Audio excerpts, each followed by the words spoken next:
Good evening and welcome to the Tuesday, December 14th special called meeting of the Stafford County School Board. I'd like to call us to order this evening. We have no board members who are participating electronically. Ms. Hall, can you do the roll call for us, please? I'm sorry. Dr. Chase? Here. Ms. Hazard? Here. Ms. Healy? Here. Ms. Hollerbeck? Here. Ms. Randall? Here. Dr. Warner? Here. And Ms. Young? Here. Madam Chair, you have a quorum. Thank you. Do we have an approval of the meeting agenda? Motion to approve? Second.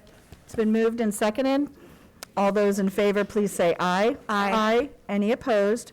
Motion carries unanimously. Now we will read into closed session. I move that the school board convene a closed session pursuant to Section 2.2-3711A1 of the Code of Virginia to discuss and/or consider compensation for a central office licensed employee. Is there a second? Second. All right, it's been seconded. All those in favor, please say aye. Aye. All right. Any opposed? Hearing none, we are in closed session. We will recess into the back room and we'll come back into open session hopefully right by around 7 o'clock.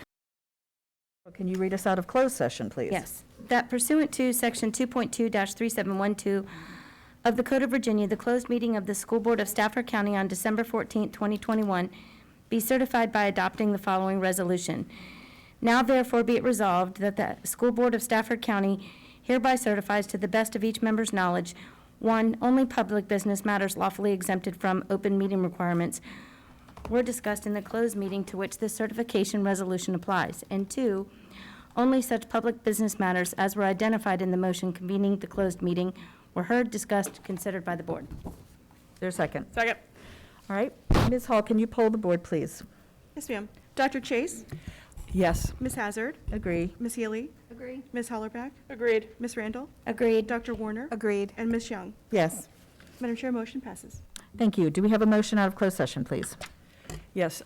I move that we direct the superintendent to adjust compensation for employee A by $6,000 for the period September 1st through November 30th by December 31st, 2021. Second. It's been moved and seconded. Any further discussion? Hearing none, all those in favor, please say aye. Aye. Any opposed? Motion carries unanimously.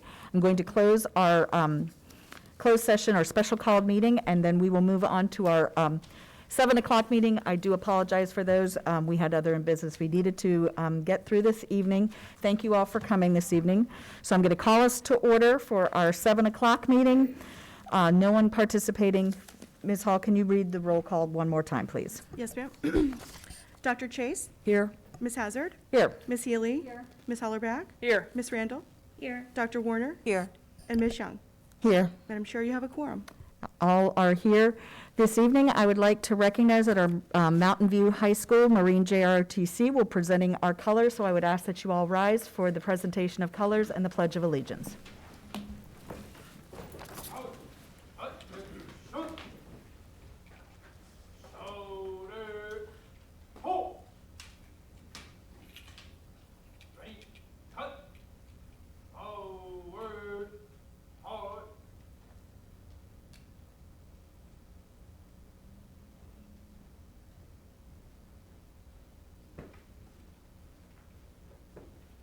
Hard, time, hard. Left, hard, hard.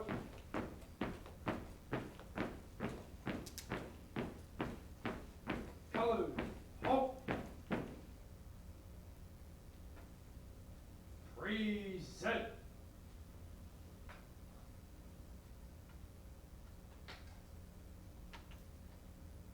Color.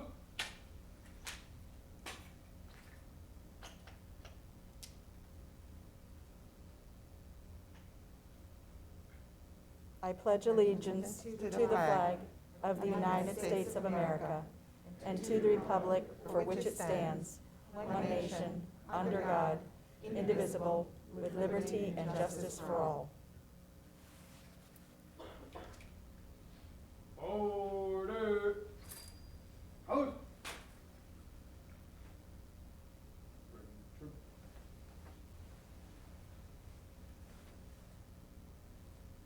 Ready?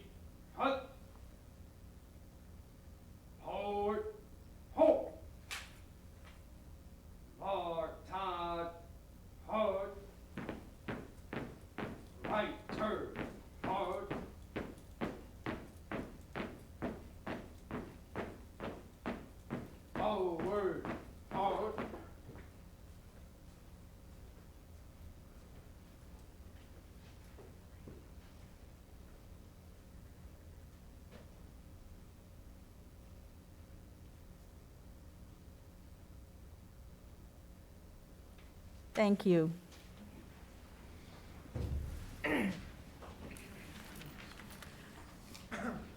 You may be seated as you are, and I just would like to recognize our members of tonight's Color Guard from, as I said, Mountain View High School's JROTC Marine Corps program. Zach Johnson, Adam Jones, Brian Castleberry, Michael Tangray, Ian Crandall, and Sergeant Major Alan Tanner. I'd like to thank you all for presenting the colors this evening. Moving to our next item, our approval of the agenda. Is there a motion to approve? Motion to approve the agenda. Motion to approve the agenda with one change. Yes. Second. Hold on, let's find out the change. Okay. Madam Chair, I'd like to approve the agenda with one change. I'd like to remove action item 11.04. Madam Chair, point of order. Yes? I make a motion to table 11.04. Okay, hold on. No. What was the no, point of order? There's no discussion. It's either up and down phone. There's no discussion on the table motion. I'm going to refer to our parliamentarian on a point of order, because there was still a motion being made. I wasn't done. I believe our parliamentarian is not here this evening, all Is right? she online? Is she online? Lisa? All right.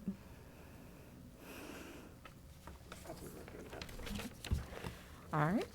Well, we will wait just a moment while we, because I'm not going to make the ruling without input from our parliamentarian. So the point of order was to supersede the amendment, and the point of order being? That we table 11.04. That's what I was doing. No, it's not the same. All right, well, I will wait then for a ruling from our parliamentarian on that, because, Did Mrs. Randall, did she finish? No. No. She, Table so is not the we same. don't even know what she said because she didn't get a chance to finish. We have no agenda. right? So we will just, Can we go home? so unfortunately, we will be just waiting until Do we know we have a ruling. I heard. I just heard somebody come in.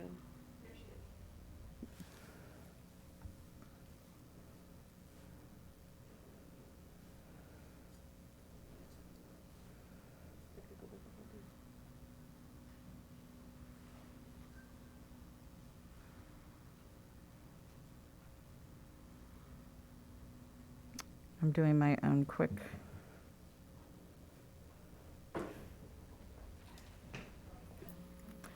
All right, I then will call the meeting. There Oh. she is. There we go, thank you. She is. Hello? Yes, we can hear you. Hi, Ms. Boatright. We are in the process of amending there was a motion to approve the agenda. There was then a motion to amend the agenda. Ms. Randall was beginning to present her substitute motion of the change that she had. Ms. Young came in with point of order, asking for the 11.04 to be tabled. I would like to be certain on how that is handled before I make a ruling on the motions. You can have two motions on the floor at one time. So We you did can not have a completion of the first motion. It was interrupted as a point of order, which I asked what the point of order was, because I believe that means a rule had to be broken. But I am awaiting your input, please. The substitute motion needs to be completed. All right. Not to a point of order, Lisa. It says that it can only be raised if the rules appear to have been broken. I believe that making the motion of a substitute on a amendment to the motion on the agenda. So I'm going to ask Ms. Randall if you will please complete your motion. Thank you, Madam Chair. The motion is to remove action item 11.04, removal of mask requirement for non-school buildings and place it on the board's first meeting in January. Is there a second? Second. Okay, All I'm right, then. gonna go again. Point of order. And I want that to be tabled, 1104 to be tabled. Period. All right, Ms. Boatright, I'm going to ask for a ruling or guidance from the parliamentarian, because I still have not heard the point of order regarding the broken rules, as I understand what point of order is for. But That's the same understanding that I have, so I think you should allow Ms. Young to explain what the broken rule is. yes, Ms. Point Young. of order is, with all due respect, the point of order is not about a broken rule. It just says that it precedes any other motion. And so my motion, which is to table 1104, supersedes. Ms. Can you point to that in Robert's rules? I believe Ms. Boatright and I are reading from the same rules from Robert's rules. If there's been an amendment, please let me know. You want me to point to it? Sure. It's in 7.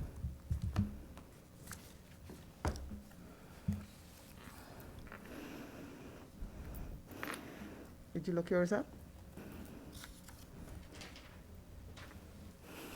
As usual, I usually defer to our parliamentarian for rulings from the chair.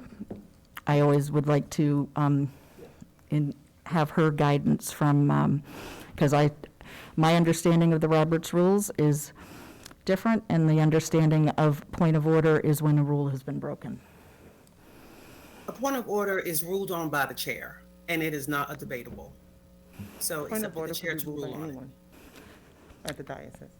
I will then overrule the point of order and move to going back to Ms. Randall's motion to table 11.04, to defer 11.04 that is currently on the action items to the first meeting, which I believe is January. I would like to make a substitute motion. I'm just not sure if I understand the same thing as what Ms. Randall is. I would like to move item 11.04 from action and have it on for information the first meeting of January. Do I have a Second. All right, so as we roll through substitute, is that a substitute motion, Dr. Chase? And has there been a second? I think I heard it, I'm just trying to be sure. So there will be a substitute motion, I just want to clarify, that 11.04 be moved to the information items on the meeting on January 11th? Yes, Okay. And that has been seconded by Dr. Warner. That would be the first motion that is on the table for vote. Is that clear? I was thinking that then we would have discussion. I just wanted to be clear, what we will be discussing is that particular motion. All right, Dr. Chase and Dr. Warner, I will give first opportunity as the maker and the seconder. So my only concern is that I just want to give the public an opportunity to weigh in on this subject, and with the holidays, I'm just not sure that they will have that opportunity. I will also want some information from the health department to help me make that decision. So those are my reasons for just wanting it for information. And as we all know, if the board so wills it, it can be moved to action during that meeting. Dr. Warner, do you have anything to add? I'm going to give you second opportunity. Yes, I just think that, first of all, we already know that the new governor is planning to make these policy changes, that I think it makes more sense to wait until, just go for information, let's discuss it, let's get feedback, let's see what the state of our infection rate is before we start making any decisions about action, and wait and see what the new governor's recommendations are. So I would prefer it for information in January, and then, moving forward, just in the traditional sense that we usually have things for information first, and then vote on them later. All right, Ms. Healy, discussion. Madam Chairman, I was the person that put this on with Ms. Randall, and I have no objection to moving it to our next meeting because there's discussion that the new board needs to, or should have an opportunity to participate. But I will not support moving it for information because then it's over 6 weeks from now. I mean, it's almost a month between now and the first meeting in January. Today's the 14th, the meeting's on the 11th. I think that is more than adequate time for people to weigh in. They've had a lot less time to weigh in on some other issues, including one that was made not too recently ago about wellness days, where we had absolutely no chance to weigh in. I don't think this has, to me, this does not have a correlation with what the governor changes unless the governor mandates something, because this item does not apply where masks are mandated by law or regulation. This is strictly where it's optional, and it is unrelated. If the governor says they're mandated, then it's not going to apply. But we met in August. We said this was going to come back in September. It's never come back, and I think it's time. I'm certainly willing to wait, and I would support the motion to put it on for action at the next meeting. Now, if the board at the next meeting wants to continue it, that's the board's prerogative. You know, we have done that before where we've had action items and we've continued it for a variety of reasons to another meeting. But I'm not going to support bringing it for information a month from now, and then with the expectation that there wouldn't even be action, you know, for several weeks after that. Madam Chair. Yes, Ms. Young. Okay. So we've heard repeatedly from Ms. Healy and Ms. Hollerback about importance of getting public input. Very, very important before taking action. So I don't understand. I'm appalled that this is on for action rather than information. I mean, you know, we have SCPS employees and families that haven't been given an opportunity to comment on this proposed change. And have we gotten any legal guidance as to whether this will apply to school board members? Because I'm sure that that's going to be a concern for some of our school board members right here in the diocese. You know, wearing masks, I mean, we are protecting others. So currently, the transmission rate in Stafford is not going down right now, especially now that individuals are going on vacation and they're going to be at home or with families and come back in school. I think we need to know what the rates are. Dr. Taylor, do you have any idea what the current rates are? Madam Chair, Yes, Dr. Taylor. currently Stafford County is in a high transmission, community transmission zone. All right. Other comments? Ms. Randall. Madam Chair, we had this item on for action tonight, so I feel like the public that wanted to speak could speak still tonight, you know, if they felt they wanted to give their input. And obviously, we'll have comments at our next meeting as well for the public to weigh in. And as Ms. Healy pointed out, we have 4 weeks.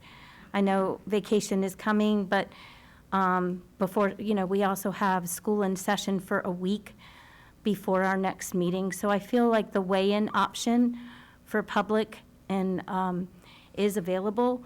And obviously, we read and carefully consider those. So I would just say I would leave it as it is. Madam Chair, can you read the bylaws at all? Can you read the bylaws to us? Like, what do the bylaws say in terms of putting something on for action immediately? Because when I looked at, was it 1105 and 1108, they contradicted each other. So what do the bylaws say? Well, our bylaws allow 2 board members to bring an item Not to how the to board. put it on the agenda, but what the bylaws say about bringing something from information to action. Isn't it like to information and then action? It depends on the particular item. All I'm saying is when board members request the information, how they would like to be brought. The two board members bring it, prepare it, and bring it to the board. So it is put on for the full board for discussion. As a Ms. Hollaback. information? Ms. Sorry. Hollaback. So, I wasn't, and Ms. Young is right. I do not, I've never supported, unless it was of urgent nature, putting something on for action. That's why I wasn't going to support taking action on it tonight. We are talking about it. It's on for information, without it being on for information. We're talking about it. Everybody's giving their input. 4 weeks from now, it'll be on for action. We'll have 4 weeks of input from teachers, from parents. And remember, this is for non-school buildings. So in 4 weeks, you guys in the new board can ask all the questions that you want. What is considered a non-school building? Those are the things that have to be ironed out. So this is a good start of a discussion. Kick it to the first board meeting and be done with it. Let's just get it off the agenda and let's get to work. It's getting late. So the motion on the table right now is to put it on for information on the January 11th meeting. I'm going to call for the vote on that particular motion, and then we will go, then depending on the action taken there, then we will go through the other motions in order. So, any further discussion? Just repeat that one more time. You're doing the substitute motion first or Susan's motion? There have been at least two substitute motions. The current substitute motion on the table is to move it to information on the meeting on January 11th. That is the motion we are voting on. So, all those in favor of the motion, please say aye. Aye. Those opposed? No. Ms. Hall, will you poll the board? Yes, ma'am. Dr. Chase? Aye. Ms. Hazard? No. Ms. Healy? No. Ms. Hollerback? No. Ms. Randall? No. And Dr. Warner? Yes. And Ms. Young? Yes. Madam Chair, motion fails. All right. Ms. Hall, can you go to the second motion? I'm sorry, that was on prior to this motion. I am not sure, Ms. Boatright, can there be a substitute motion offered at this time? You have a main motion on and a substitute motion, so you're at your max. So Okay, you need to I was vote trying to on keep count. your- Thought it You was need to 3. vote on the sub motion that Ms. Hall is going to read right now. And so this is Ms. Randall's first substitute motion, which was to remove item 1104 and place it on the school board's first meeting in January. Ms. Hazard, do we have a second for that? Because if we don't, I will Ms. second Hollerback. it. We do have a second, okay. It's been so long, I wasn't sure. Can you repeat the motion? Yes. Please. Remove item 1104 from tonight's meeting agenda and place it on the school board's first meeting in January, I presume under action like it is tonight. Can you read the motion, Ms. Randall? What I Yes. said? Yeah. I move to approve the agenda with the exception of removing action item 1104 and place it on the board's first meeting in January for action. I don't think some of the public know what 1104 means. Can you read it to I them? did, yes, I read it originally, and it was the removal of mask requirement for non-school buildings. Mask requirements. For non-school Non-school buildings. buildings. Buildings that students come into. Okay, Ms. We just Ms. saw Young. some students Ms. Young, in this is here. on her motion at the time. She is clarifying what the motion says, reading from what, you asked her to read what 11.04 read. Yes. And she just read it. It is removal of mask requirement for non-school buildings. That is how it is read. All right. Does everybody understand that particular motion that is on the table? Yes? All right. Any further discussion? Yes, yes, I have a discussion. So, non-school buildings, so we're talking about, we just saw color guards walked out. These are students. PDA building, I know in my CTE committee, I have some students, and in the gifted program, we have students, and we have teachers, and we have staff. And in transportation, we have bus drivers that leave their location and then go to the bus and have to put their mask on. So even though we say that the students are not there because they're in the schools, they are there. And it's not only about students, it's about staff, it's about teachers, it's about everyone that comes to these buildings that want to be safe. We need to keep them safe. Madam Chair, I'd like to ask you to call the question, please. Yes. All those in favor of the motion on the table, which I think we all understand, please say aye. Aye. No. Any opposed? No. Ms. Hall, can you pull the board? Yes, ma'am. Dr. Chase? No. Ms. Hazard? Yes. Ms. Healy? Yes. Ms. Hollerbach? Yes. Ms. Randall? Yes. Dr. Warner? No. And Ms. Young? No. Madam Chair, motion passes. All right. So the agenda has been passed with that amendment of removing that item. No. Oh, we still have the main motion of the. That was the main motion. It should be the agenda with that change, is how I thought. Okay. All right, let's move on to our awards and recognitions. One of our favorite parts of our evening is recognizing our schools. So I'm going to ask Sandra Osborne to come down and make some announcements about our 3 elementary schools. Good evening, Madam Chair, school board members, and Dr. Taylor. The Virginia Council on the Interstate Compact for Military Children has awarded Falmouth Elementary, Conway Elementary, and Rocky Run Elementary Schools with 2021 Purple Star designation. The Virginia Purple Star designation applies to military-friendly schools that demonstrate a major commitment to students and families connected to the nation's military. This is the first year Falmouth Elementary has received the recognition and a renewal for Conway and Rocky Run. To earn Purple Star recognition, the schools must have a primary point of contact who completes interstate compact training, applies on behalf of the school for designation, and conducts school-wide training covering the unique needs of military learners.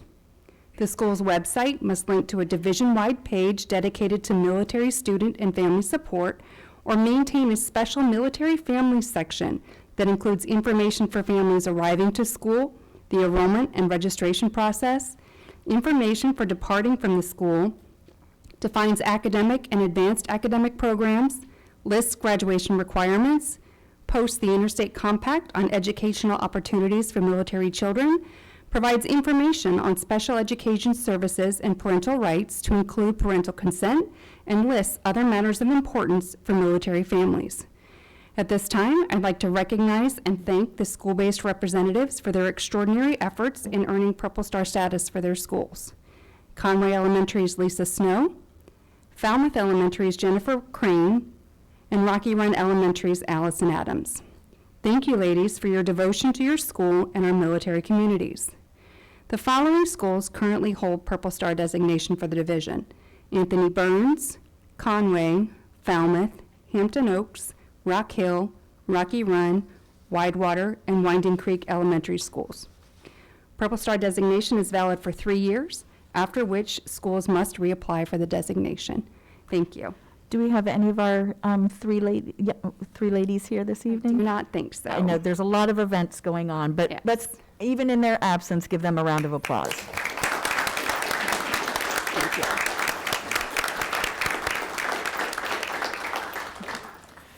Next, I'd like Ms. Anna Marie Bellino to come forward to recognize our student participants in the honors choirs.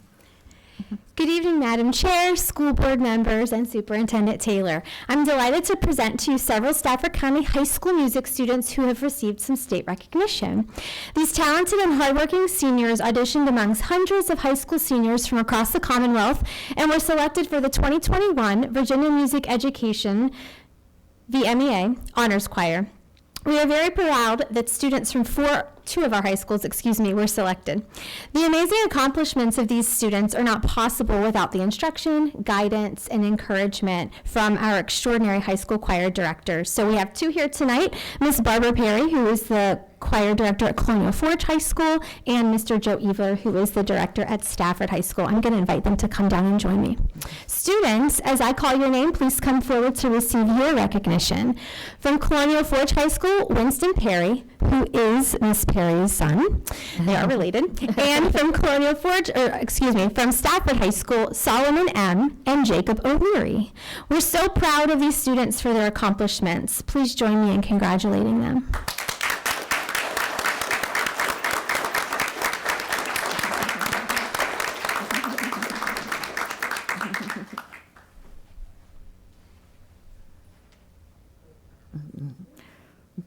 Wait for you all to break out in song. What do you have for us?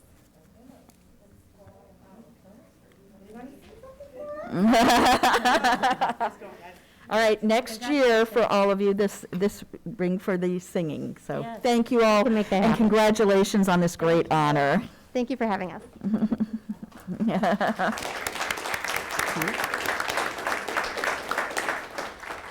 All right. Do I turn this one over to Dr. Taylor? Madam Chair, and this, this is a bittersweet night for a lot of our board members this evening, as 3 of our board members will not be returning in January on the dais. We're excited that our new board members have joined us this evening and are a part of the audience today. But today is about recognizing the service of our retiring board members who are graduating. You have given a tremendous amount of service to Stafford County, and I think our community owes you a debt of gratitude for the countless hours and time that you have committed to this school board. In the short time that I have been with you, 14 days on the clock, and this being our first meeting together, there's a part of me that feels unfit to be the one that gets to recognize you for your service. But I will say that in our time together, I have seen how dedicated you are to the children of this community. The entire board and our retiring members are no exception. We have a special gift for you. And so if our retiring board members, Mrs. Hazard, our chair, Ms. Hollerback, and Ms. Young would join us in front of the podium. Oh, yeah. We have a special gift.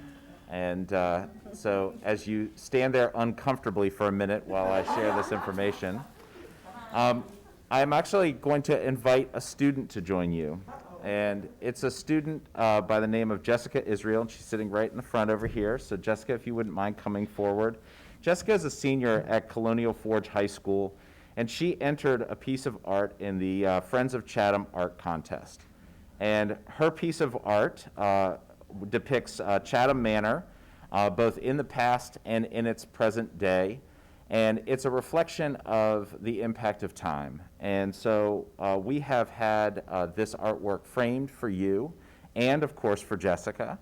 And while she's up here, Jessica, is there anyone that you brought with you that you'd like to recognize tonight?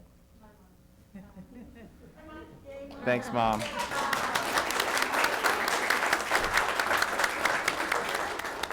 And Miss Mays is also here representing Colonial Forge High School.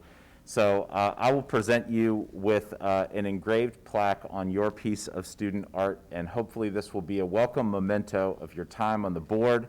And we thank you for your years of service. And Jessica, we thank you for your time and talents presenting this wonderful piece of art. So I'm looking forward to showcasing it.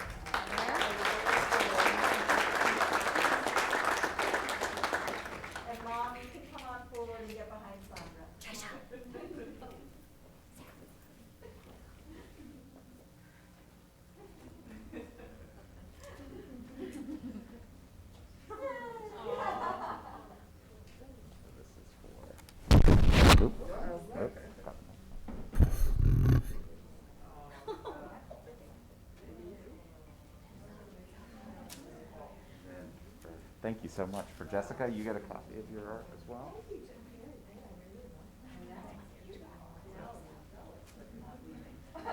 Congratulations. Right here.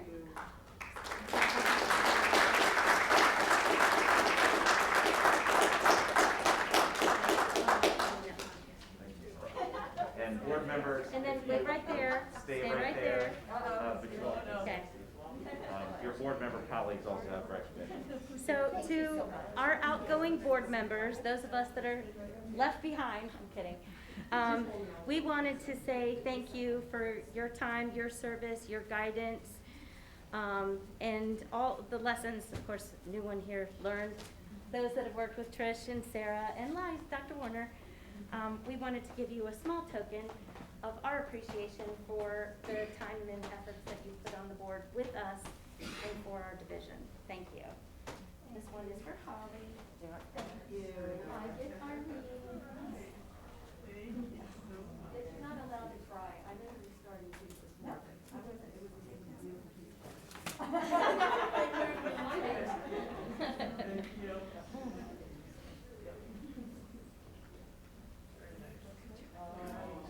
All right, ladies, now, well, you have something now to do on Tuesday night. Well, thank you.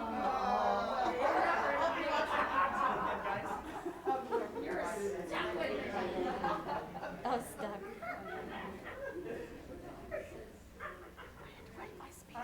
I bet you did. Thanks, you guys, that was very nice.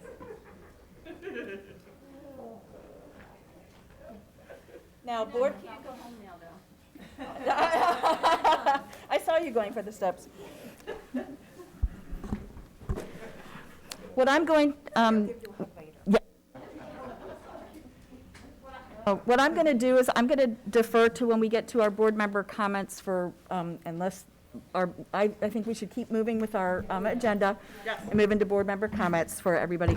But thank you all so much, and we'll cover that next, because we also have our presentations and reports from our wonderful students standing in the back. Ms. Bellino, I don't know if you're coming forward first, but it's a special presentation by our Band Together to Fight Hunger. I'm going to bring forward our drum majors, and thank you all for your patience in staying this evening.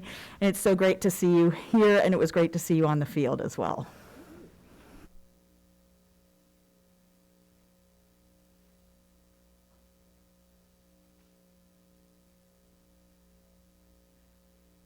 Good evening, Chair Hazard, Vice Chair Randall, members of the board, and Dr. Taylor.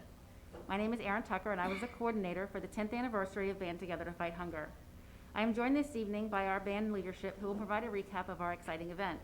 Emmanuel Yibas, Brook Point High School, Nicole Simpson and McKenna Connolly from Colonial Forge High School, Brooke Pickerel from Mountain View High School, Luke Madison from North Stafford High School, Clara Slick and Michael Verboski from Stafford High School. Also joining us this evening is Mr. Dan Mayer and Ms. Stephanie Sherrill from the Fredericksburg Regional Food Bank.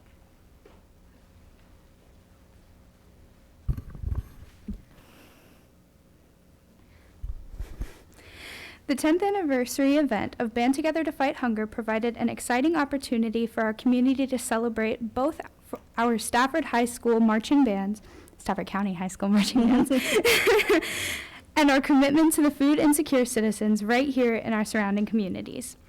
And due to the pandemic, many of our neighbors still have not recovered.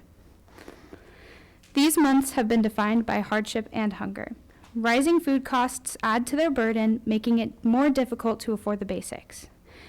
Our Fredericksburg Regional Food Bank is the storehouse for the food and other products collected. These items are then distributed to our local food pantries and other programs in our communities. This is why our event is so important to our community.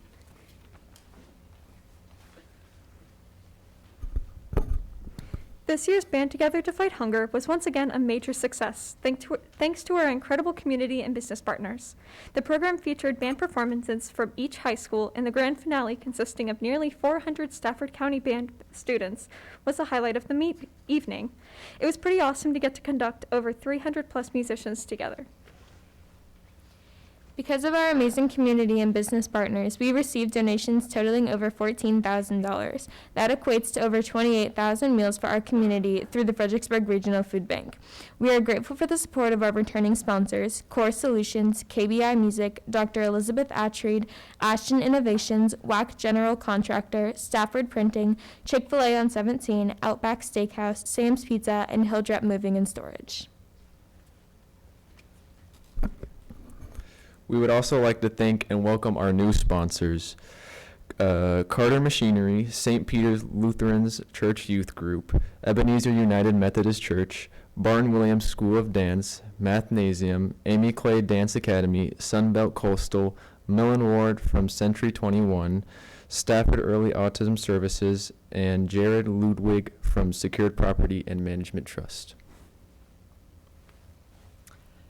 Thank you to our Stafford community who attended in large numbers. With their help, we collected $2,682 during the event. This equates to an additional 5,364 meals for our community. During the course of the evening, with the help of our band booster families, we loaded over 3,000 pounds of food onto the food bank truck. This donation of non-perishable foods provided an additional 2,500 meals for the Fredericksburg Regional Food Bank.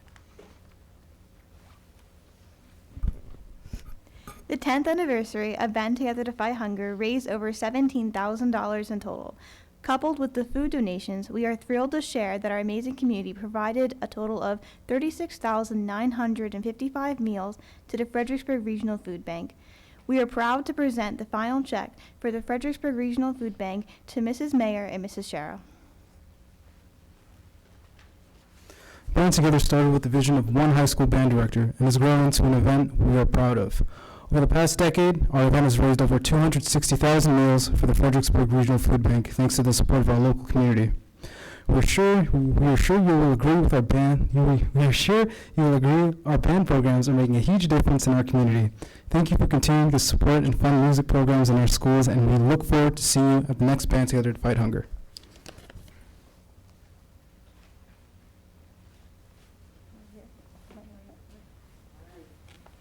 All right, let's line up for a wonderful picture with this check.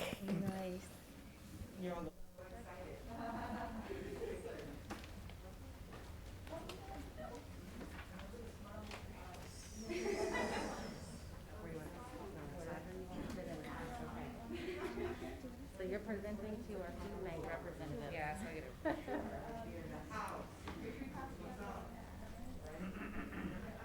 Can we move your picture up here where we can see all of you? Sure. Okay. This way.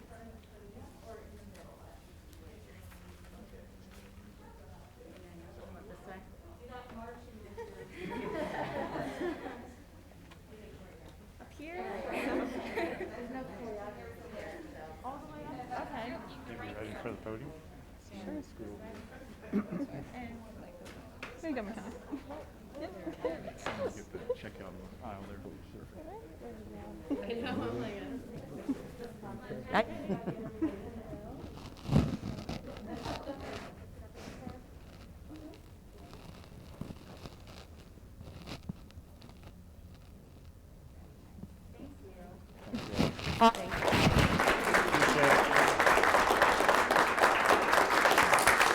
Thank you so much. Good job.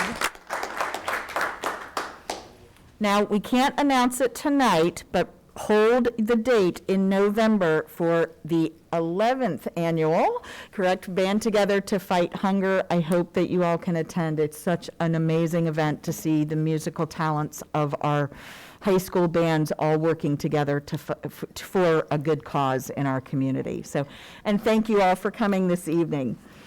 All right. Next, we're going to move over to our Stafford Education Foundation. I think Shayna, hi Shayna, come on up and give us a update a little bit about Stafford Education Foundation. Wonderful. Madam Chair, Dr. Taylor, fellow board members, thank you for having us tonight.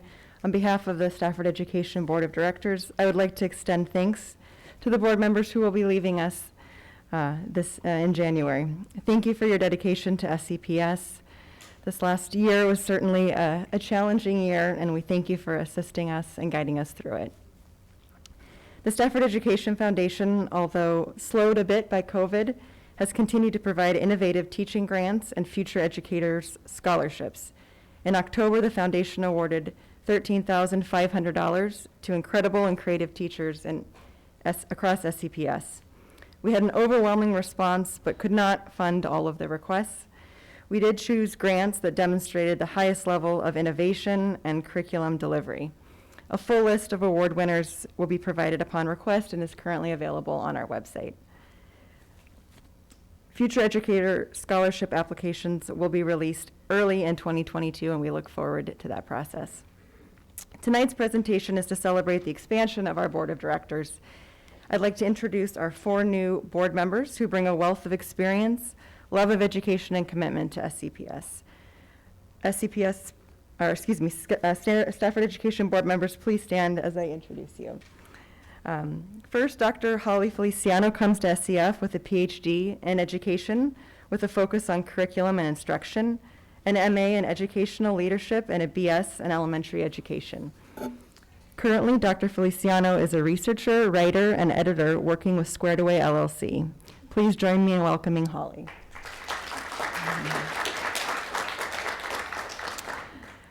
Anita Uehara has nearly 30 years of leadership in the philanthropic sector. She is the Director of Development for Christian Relief Services Charities and has spent several years teaching environmental science in Fairfax County Public Schools.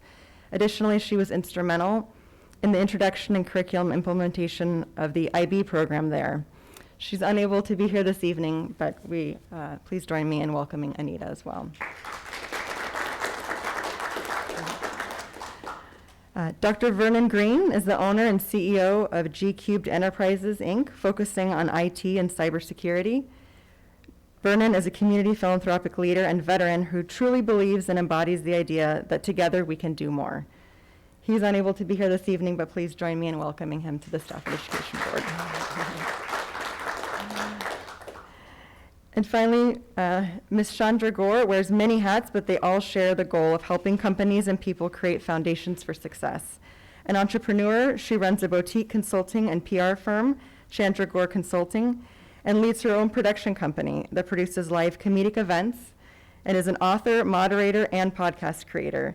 Chandra brings a unique energy and begins every endeavor with her personal slogan, "Conversations begin with a smile." Please join me in welcoming Chandra.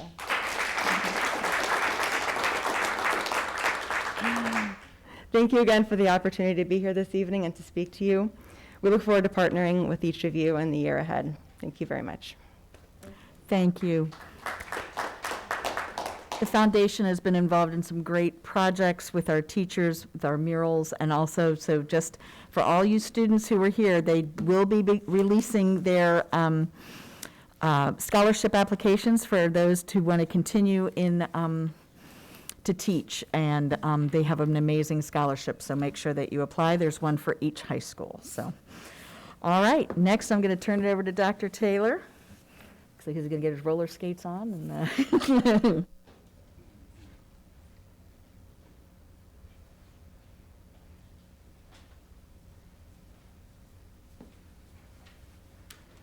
Hearing from the Education Foundation is a great segue into this next presentation for the board. And it's my delight to come before you. Just a month ago, I promised you that I would bring an entry plan to this board on this date and to talk about how I plan to acclimate myself to Stafford County Public Schools. At your places, you have a printed copy of my entry plan and in color. And for our audience, this can be obtained online on our school division website under the Superintendent's tab. Effective tomorrow, there'll be a few other things added to that tab, which will be to solicit feedback from our community about things that we should start doing, things that we should stop doing, and things that we should continue to do, as well as a timeline of this entry plan and some of the activities that we'll be engaged in over the next several months. I do want to start off by just sharing an image that I find to be particularly powerful. Now, I know absolutely nothing about the sport of crew. I'm not particularly strong on the water or in a boat, and candidly, a lot of this physical activity scares me half to death. However, one of the things that I do know about the sport of crew is that the teams that are most successful in this sport are the ones that are working in unison. And it is my goal as superintendent of Stafford County Public Schools to help us to all work in unison, whether that's the board and the superintendent working in unison, our staff at the central office working in unison, or our schools working in unison together, so that we can aim for a common goal in a common direction. So I think it's important to begin by sharing what I believe the superintendent's role is. And I have two main words that I want to highlight here, and that's to preserve and enhance. I really see my role as your executive, as someone who will preserve that which is working and enhance those areas that need improvement, embodying your will and the direction of the board. But I'm also your biggest cheerleader and this school system's cheerleader. And I'm a cheerleader for our kids to make sure that we rally our community's support on behalf of public education and the young people that we serve. It is my job to create a safe and welcoming environment with high expectations and a supportive community culture that is built on continuous improvement and focuses on innovation. So with that, one of my favorite quotes of all time is that culture eats strategy for breakfast. And famous Harvard business professor Peter Drucker said this, but I think it's actually a half complete quote, because I think this is half of the story. Because culture definitely is important, and it is what we need to be about. And as a superintendent, it is my job to help form the culture. If I'm doing my job effectively, everybody is able to do the work that they need to do, and they're able to work at their best levels if I'm creating the culture that is a good place for Stafford. But the part that this quote is missing is that it doesn't absolve us of the responsibility to have a strategy. We need to have both. So we can't get away with just having culture or just having strategy. We need to have both. And I think that that's an important distinction as we move forward. This beautiful picture of my family is absolutely dated to pre-COVID. All of my kids are much bigger with longer hair and certainly not on a beach at this time. But hopefully this is a reflection for you of really what's important to me and really a reflection of my community values as well. I firmly believe that our community is just our family extended.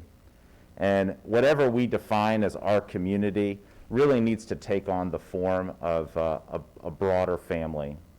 I don't think that we can do this work without a high level of integrity, holding ourselves accountable for the things that we do and the things that we don't do.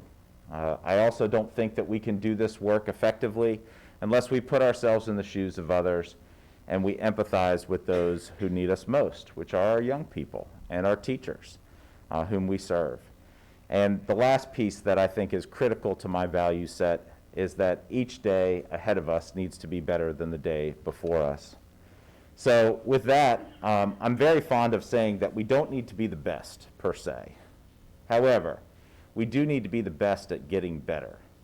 And so my commitment to you is that we will strive each day to make the next day better than today, and that we will become the best at getting better in Stafford County Public Schools.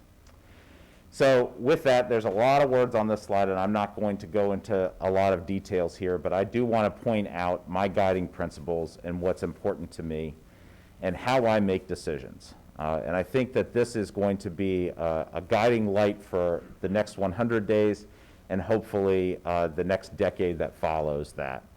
And that's that all of our decisions need to be made in the best interest of our children and the students that have been placed in our care.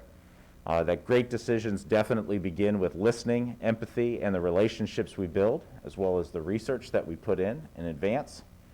All of our children in this community deserve a remarkable learning experience in highly engaging learning environments, and we're the ones that are responsible for creating that. All of the members of our community are valuable, and their voice should be heard because it's important. All of our actions need to be the model of collaboration, and something that I know that this board has already seen from me is with transparency and hearing even the tough stuff, not necessarily all the good news all the time. This has been a very tough year, and hard things happen, but it's important that we confront those so that we can become better. And of course, all things begin and end with the culture that the leadership creates. And I hope that I reinforce all of the best values that Stafford County has in the culture that we have here, because it's a pretty phenomenal place. To sum all of that up, the main thing is to keep the main thing the main thing. And the main thing for us is kiddos. And I find that this school board and this community has its priorities in the right place, which is it's about the kids. And every school that I've visited, and I have visited 15 of our schools so far, I am just absolutely blown away by the care that our teachers take and by the leadership that our principals have and by the support that's provided to our schools every day and in every place.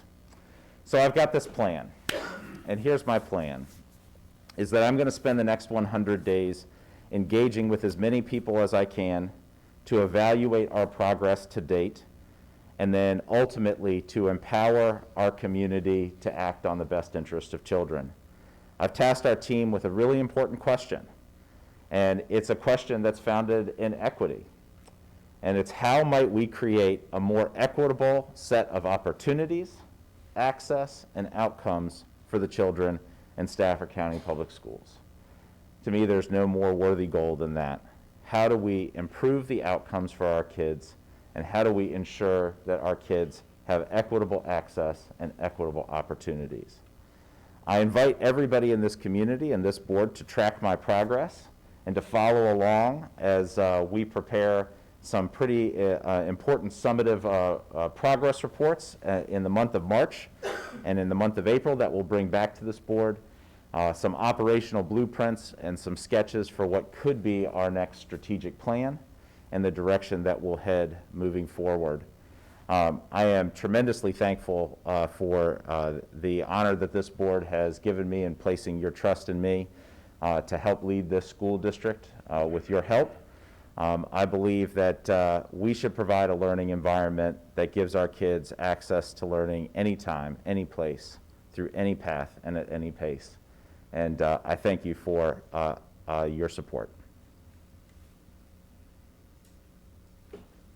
Thank you, Dr. Taylor.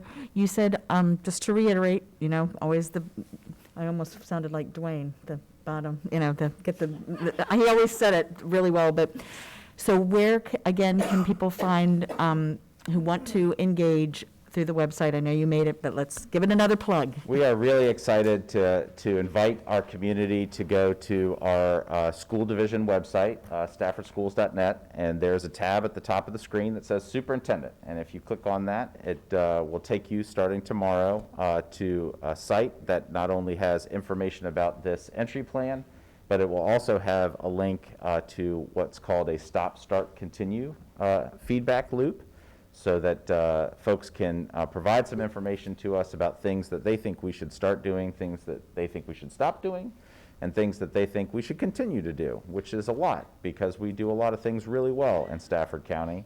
And we're really looking forward to hearing the feedback that our community has. It will certainly help me to learn more about this great community and to be able to provide great recommendations to this board moving forward. Right. All right. Thank you very much, Dr. Taylor. We look forward to hearing on that progress, and please, everybody, connect beginning tomorrow on that tab as we move forward, as we move Stafford County Public Schools forward. All right, moving on to our next item is our citizen comments. I have some speakers who have already signed up. If you have not signed up, you can still speak, but I'm going to go with those who have signed up first.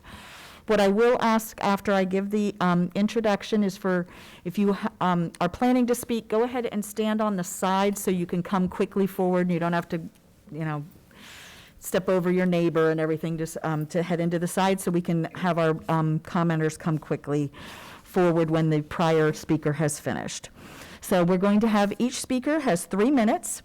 Speakers are encouraged to provide a copy of their comments if you have them, or you can always provide them at a later date to our clerk.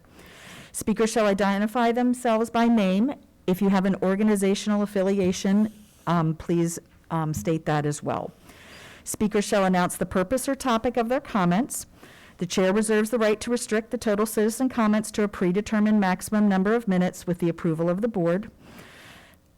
There were 3 lights up there. We call it the stoplight rule. When you get started, the green light will come on. When the yellow light comes on, that means you have 1 minute remaining. When the red light comes on, that is time for you to finish. That is the completion of the 3 minutes.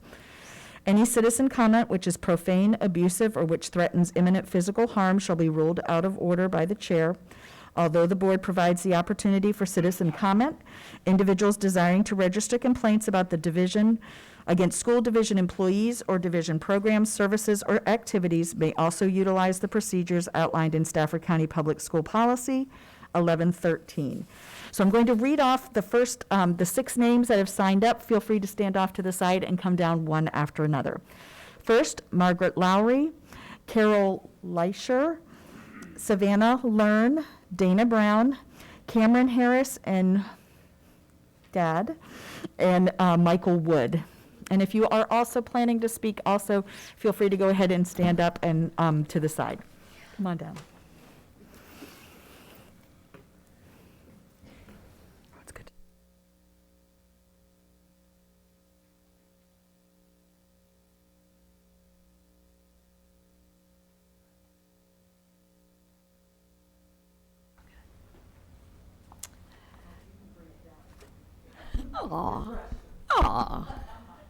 Members of the school board and Dr. Taylor, my name is Margaret Lowry. I'm a resident of the Rock Hill District and a retired assistant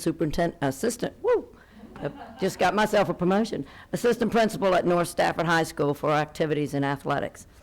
I'm asking you to review the packet that you have received with highlights about the lack of parity and inequities in the 5 high schools in Stafford County, with 5 high schools having artificial turf fields and 2 high schools, North Stafford and Colonial Forge, not having such fields.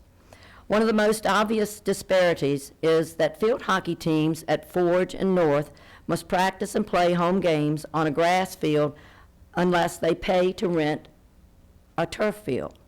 All of our competitors in the district, region, and state play field hockey on turf. This season, field hockey at Colonial Forge paid over $2,000 to rent Embry Mill Park for their home games. North decided to cut back on some of their home games and tolerated the criticism we received from the opposing schools who could not believe we still don't have turf. This is not parity. This is financial inequity.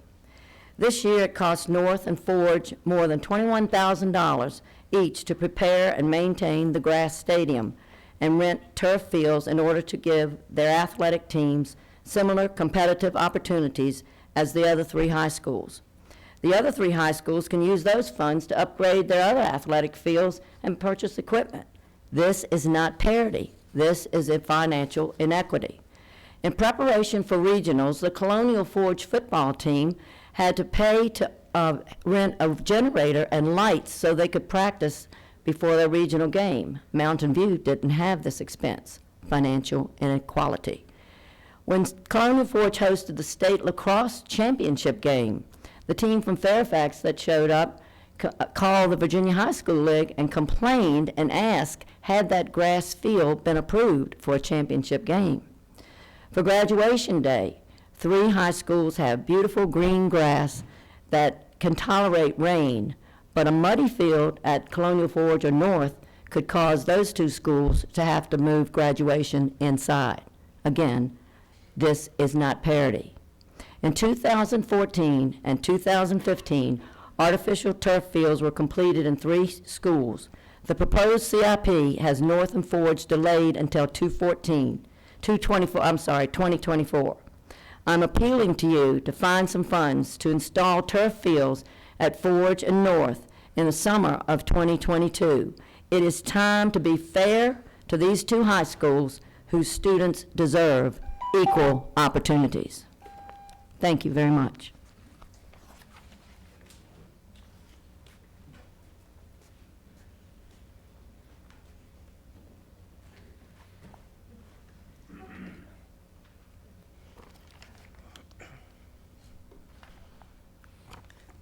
Thank you all to the board for letting us speak, and welcome to our new superintendent.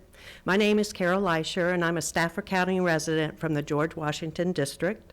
I'm also a retired teacher with 19 years invested at North Stafford High School, and then I finished my career actually as an instructional coordinator here at the school board. This past school year, I had the pleasure of volunteering as an assistant coach for the North Stafford field hockey team on a grass field that I had spent 16 years previously teaching girls to love the game. It was a great experience. We improved our skills and won some games, but then there were many challenges and obstacles that our team had to deal with as a grass stadium school. Every school on our schedule plays on turf at their stadium, including the Spotsylvania schools. One exception was Colonial Forge, who was paid to play at their turf fields at Embry Mill. The only time we had any practice on turf was at the away games. We had to adjust our gameplay from grass to turf. We struggled to keep up with that fast turf with the other experienced turf teams, but we were proud of the heart our kids played with. But in the end, it is a parity issue of not being able to afford the same quality turf fields that exist in 3 of our county high schools. We were told the turf would be coming soon, but then we discovered towards the end of the season, the turf installation has been pushed back. With that decision, our student athletes are being shortchanged. If I hadn't come back to coach, I would not have known the parity issues that exist in the athletic programs. Coming back, I learned that the turf is an expected competition surface for outdoor team sports. Turf is a facility upgrade to compete at a higher level. I've observed and heard about the benefits that the other schools were experiencing with their turf. The first turf fields were installed at Brook Point and Stafford High School in 2014, and Mountain View followed at 2015. The present CIP lists 2 turf fields for the 2024 budget. That is 10 years after the school board started installing turf. That should not be an acceptable timeline. Once the decision was made to go to the artificial turf, there should have been a plan in place to make all schools equitable in a timely manner. The school board needs to follow its own goals and objectives of the CIP. And then find the money to achieve parity in our school facilities.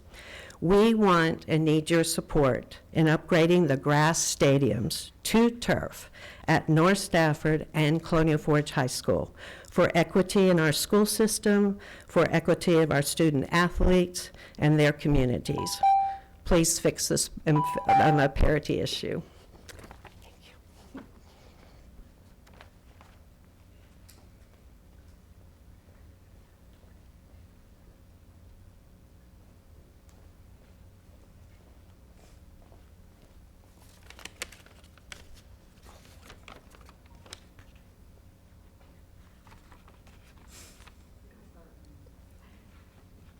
Hello everyone, my name is Savannah Learn and I am a sophomore at North Stafford High School. Since I am a student athlete, an updated turf field is very important to me. I love going and watching football games, but sometimes our grass field does not permit. When it rains, our field often floods, which causes us to cancel, postpone, or reschedule practices and games. These changes to games and practices have also caused us to travel. The schools that have turf can often host games during rainy or other weather situations because they can actually access their field. 3 out of 5 schools in our district have turf, while the other 2 are left behind. All of the schools having access to a turf field would benefit more than just a student body. All of our schools having a turf field would enhance our athletics by making all of the fields equal, making the experience nicer for the spectators, and bringing in revenue. Private clubs have been known to rent out fields at high schools for tournaments, but our district only having 3 is hurting those chances. Our ability to host things like regionals and states have also been denied due to our lack of fields. There have been numerous times that a rumor ran around that we were finally getting our turf field, but it has still not happened. It is not fair that we have to wait years to put in our field while Spotsylvania had all of theirs put in at one time. North Stafford is the oldest high school in the county. It feels like we are being left in the dust with the possibility of a new high school and the fact that our turf keeps getting pushed out, we are being left behind. I am here tonight on behalf of the student body of North Stafford, and we are all hoping for some change. Thank you all for your time.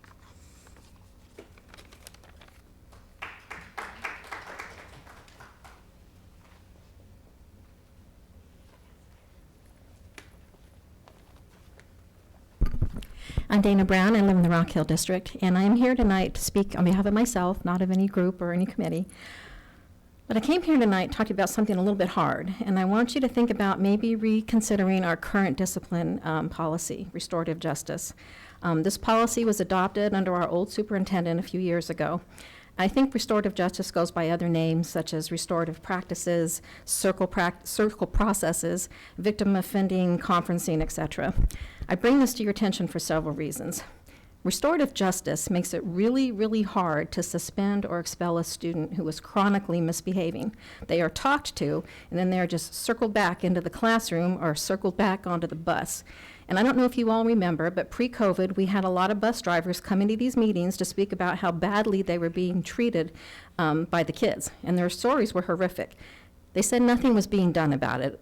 They'd report it, the kids would just be cycled back on the bus the next day, sometimes even taunting them because nothing happened to them. Some drivers told me this issue was more important to them than pay for retention. It's gotten so bad that some of the principals are now asking we spend extra money to hire new attendants to deal with these repeat violators. These same kids act out almost daily, and the principal has more pressing things to attend to than counsel the same kids doing the same thing every day. I asked the transportation department if these new attendants were needed to support restorative justice, the discipline program, and I was told very simply, yes. Now, the next thing I have to say is hard, and I debated about bringing this up in an open forum, but I think I need to, and I don't know for sure if it's related.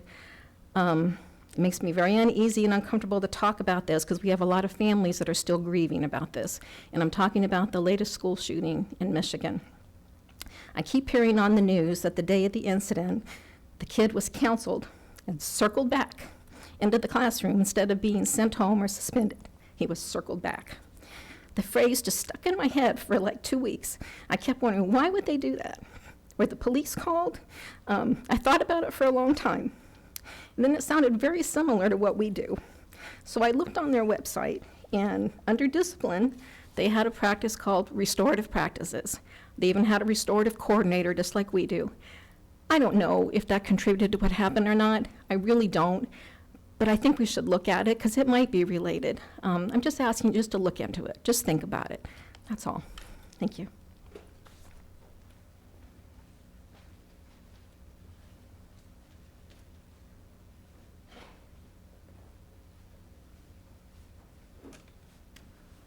Good evening. My name is Enol Gillen, and I reside in the Garrisonville district.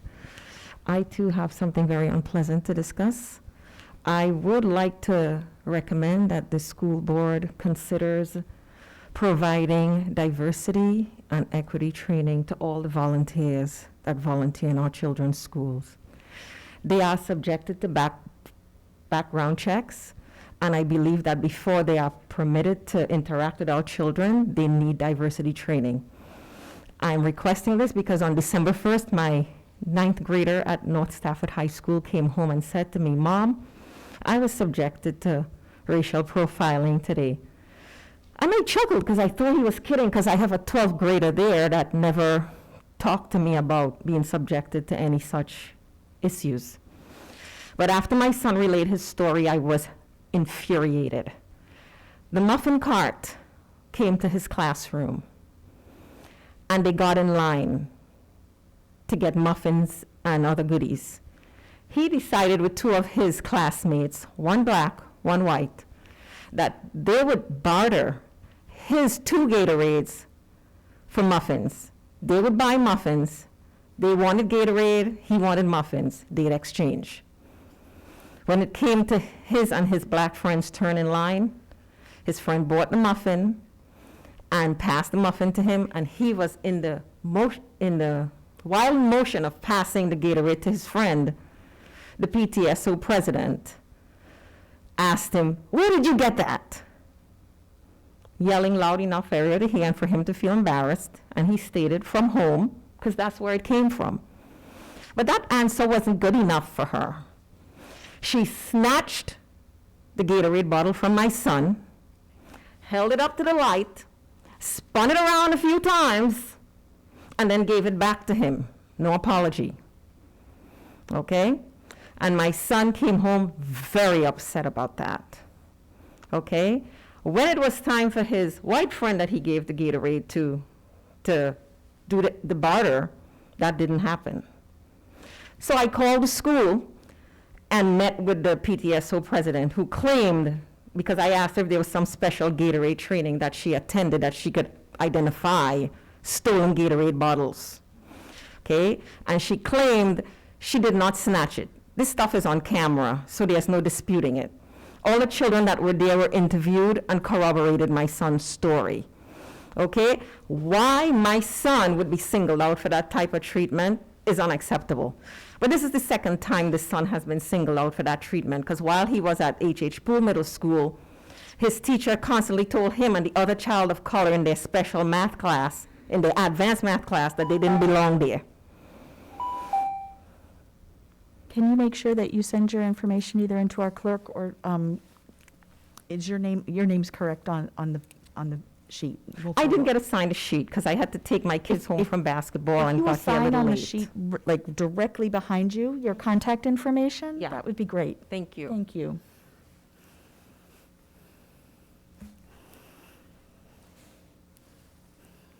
Before I get started, what was the policy on requesting more time? Is it up front or in the back?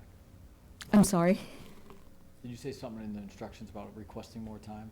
No, just 3 minutes. And then, but if you want to submit your comments, our clerk is here, and then she can circulate anything written to the board or follow up. Good evening. I hope all of you up there would agree that school safety is paramount. Unfortunately, it appears every other week we are alerted of a school shooting or some sort of school violence in our country. All too often, school administration or classmates discuss signs that may have been prevented or de-escalated the situation. I want to bring it to your attention that on 8 December, my daughter, by the way, is a 4th grader at Park Ridge. On 8 December, a fellow 4th grader brought in a box cutter into the restroom and made threats to another student. That student alerted the teacher, and the student with the box cutter that made the threats was taken out of school from 9 to 10 December. This Monday, that student was also brought back to school. What happened again? More verbal threats to another student in the class. The school was alerted. Countless calls have been made to the superintendent's office, countless calls have been made to the school principal, with no explanation to the parents. I was informed of this by my daughter, who is a student, and other fellow students within other classrooms, and also the classroom of the student that brought in the weapon.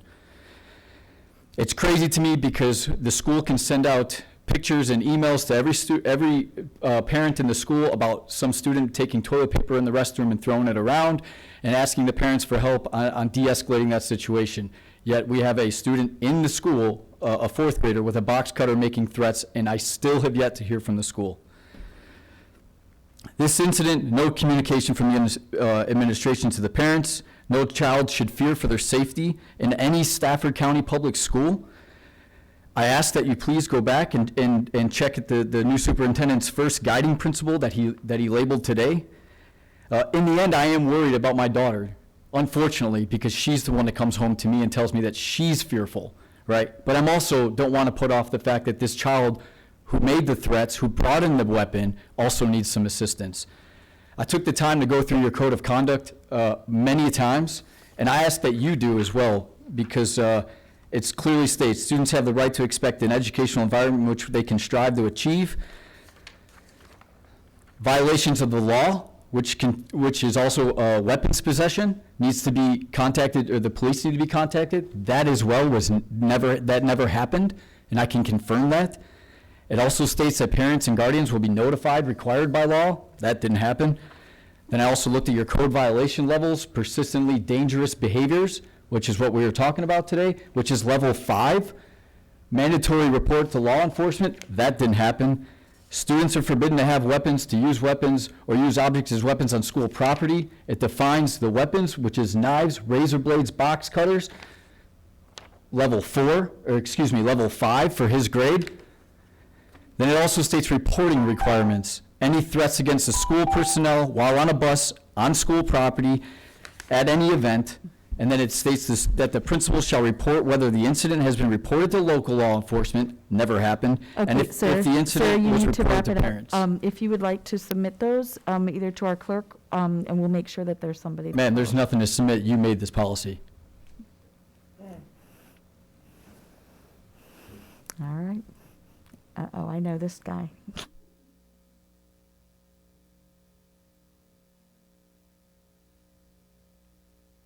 All right, my name's Charlie Hazard. I represent these two young ladies back here. And I wanted to come up, I wanted to say thank you to all the board members because I know you have a very difficult job. I know that because my wife has been in this job for many years, 8 years, 9 years. And it's not an easy job, but it is a critical job. The future of our country depends on our children getting a good education, and a lot of times, I know that rests with the teachers, but it also rests with the people that make the policies that are going to make a difference. And so I just thank you. I thank the people that are getting ready to leave, because I know that you've worked very hard on the board, and you've always put the children of Stafford County first. And I just thank you much for that. And with that, I yield the floor.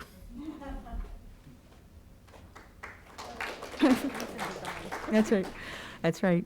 Is there anybody, oh, come on forward.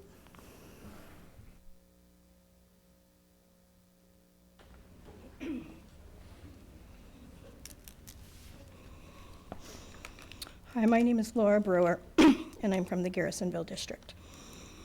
I'm here to speak on item 11.04, removal of mask requirements for non-school buildings.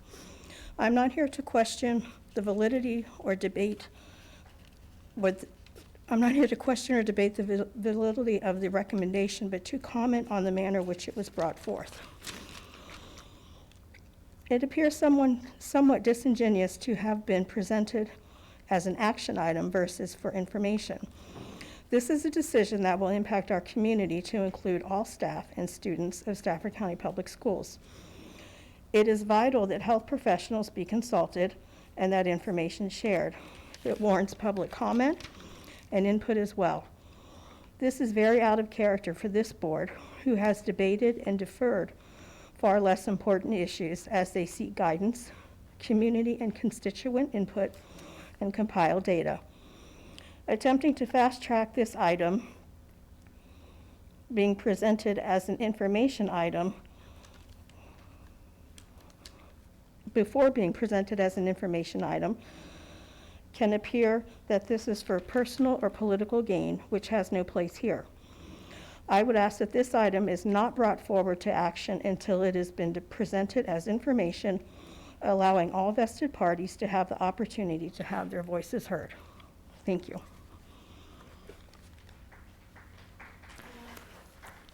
Any other speakers? Okay, I'm not seeing anybody leaping over the chairs to come forward, so I will close public comment. We'll go to our board committee reports. I'm going to look towards Dr. Warner. Thank you. So I'm going to start with Governance Committee, which met on December 6th. One of the things that was discussed was the Student Achievement Report. We will be presented with a draft report, I believe, tomorrow on the 15th, it will have about 5 years worth of data and is keyed towards our strategic plan. One of the things I think will be important, especially for our board members that will be going to the retreat, is to review that data and find out if there's any additional data that's needed. It's possible we'll either need a work session or at the very least a governance meeting so that we can discuss what data we would like to dig deeper into so that we have those reports well in advance of the planned school board retreat. I will contact you because obviously we will be resetting the committees in January. We have talked about the Student Discipline Committee because there's been a disproportionate number of people. Many of them have been canceled in light of COVID. I think that it's difficult for us to reschedule and how we rotate them. Everybody should have their ideas in advance, but if you're unable to do that at that time, please reach out to someone else on the board. I would be more than happy to fill in for some people. I've actually only done it a couple times, but poor Dr. Chase has filled in a lot of them. It sounds like we're going to be getting more of them too, so I'm a little nervous here. We talked about electronic voting. I think it would take some of the, I think it would make it a cleaner system. It's a relatively inexpensive program, and they will be bringing more information to us on that. And the school board advisory committees, I know it's been a real problem. Many of our advisory committees have lacked the quorum and have been unable to meet. We are working with the state legislature to try to get that amended so that we can address this issue, but I think that we just need to count on, for the time being, we'll have to meet in person as best we can. The statement of employee rights was requested. I guess they've been in discussions with Mr. Barnett and Ms. Boatwright, but there were no specific complaints about the code of conduct that was implemented last year. However, they are working with them to address any glitches or any problems specifically. So that is no problem. So moving on to the FAB, which met December 9th. We discussed technology and computers. Currently, we have a very low level of breakage. It's about 18%, which is below the amount that most schools that are one-to-one have. So we're doing very good in that. We have enough to meet anticipated growth needs, and we're working on cyclic replacement. We did get some good news from the state budget update from Mr. Fulmer that said the VRS rates are going down, and our local composite index rate, the amount that the state supplies us, has gone up a little bit. So good news. We looked at this teacher salary comparison and discussed the uniform salary scale. We're still waiting a analysis of the uniform salary scale, and we're working to adjust the teacher scale so that it'll be competitive with our northern neighbors, where many of our teachers seem to go to. And we are looking for warehouse space. So there was a proposal given on that. I attended a workshop on alternatives to collective bargaining with Ms. Boatwright, and I will be attending the Capitol Conference. That's it for me. Their board reports. All right, hearing none. Board member comments. Who wants to start us off? Okay, everybody jump forward. All right, Ms. Randall, start us off. Okay. Go over here. First, I would like to welcome Dr. Taylor to his first board meeting. We appreciate how fast you were able to jump in and begin the loads of work that we have to do as our division moves forward, and we're excited to have you be a part of our team. I would also like to say thank you to Mountain View for their culinary arts program serving us our reception this evening. They did a fantastic job. I know registration for classes is coming up soon, and that's a program I think could benefit many kids, and we're lucky to have it in 3 of our high schools. But we definitely appreciate the menu options that we had. Fantastic pricing. In case, I'm just putting in plugs out here for you. But Mountain View Culinary Arts did a fantastic job this evening. Last week I was able to attend at Drew Middle School a mural that was done for the 5 young people. There was 4 men and or 4 boys and a girl at the time.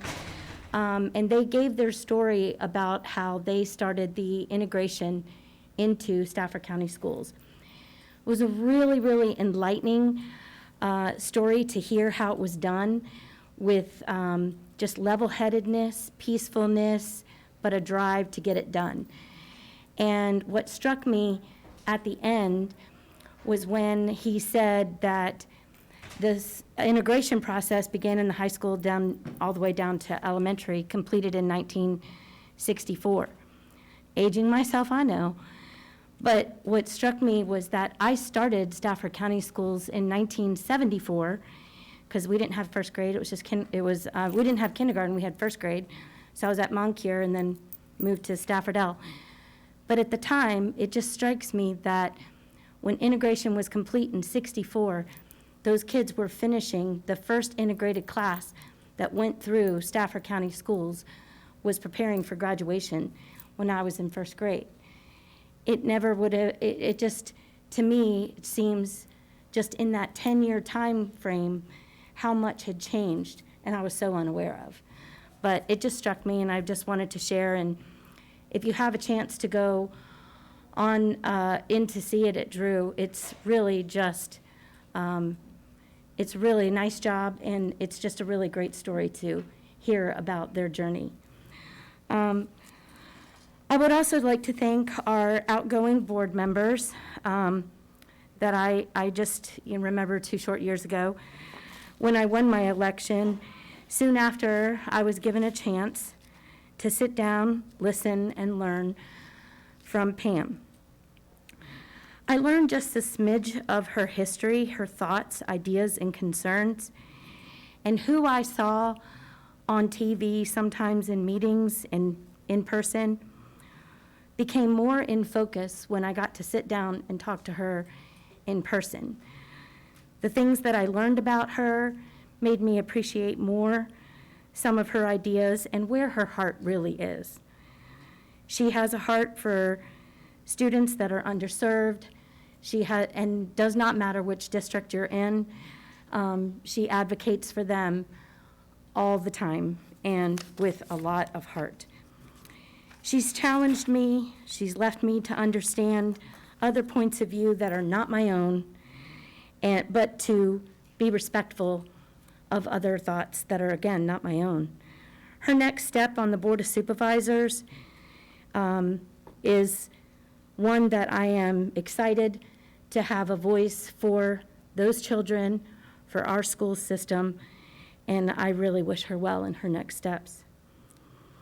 Holly, I got to meet when she ran for her school board seat 8 years ago. Was not there? I know there's a +1, but I got to meet her in the first run. Always just the way you see her right now, super friendly, super smiley, warm, and we connected quick because we both had PTA hearts as our background and old schools that need help.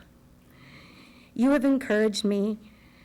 I know your days of strategizing, thinking, and planning for all of Stafford County Public Schools is not done, but I will be excited to see what you bring. Irene, you are someone I met through a former Sequoia School Board member, Stephanie Johnson, and another PTA pal. We joined CIP and became great friends with some other fun ones who we still are fun with today. Our work led us to bring forth renovations and rebuilds that many people thought, just as advisory committee members, we could not do, but we did. I was so proud of you when you won and appreciated your support for my campaign as well and all the things you helped me learn. I know your path with your work is now fulfilling you, and I wish you more happier days ahead. And for everyone in Stafford County, our families, our community members, our staff, I really wish you peace ahead for the remainder of 21 and for good things to come for you in 22.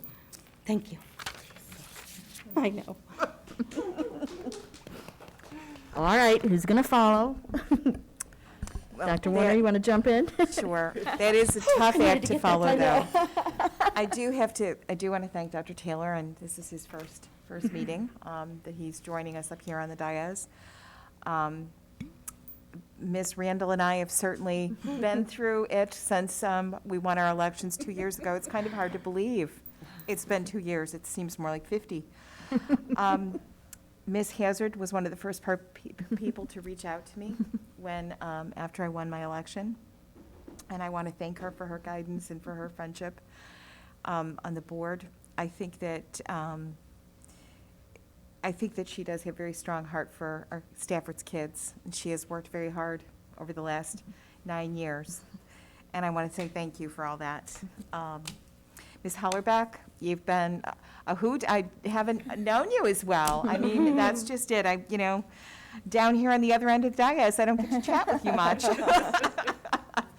But I do appreciate the effort that you've put in to your service, and I wish you well going forward and in your future with whatever you do.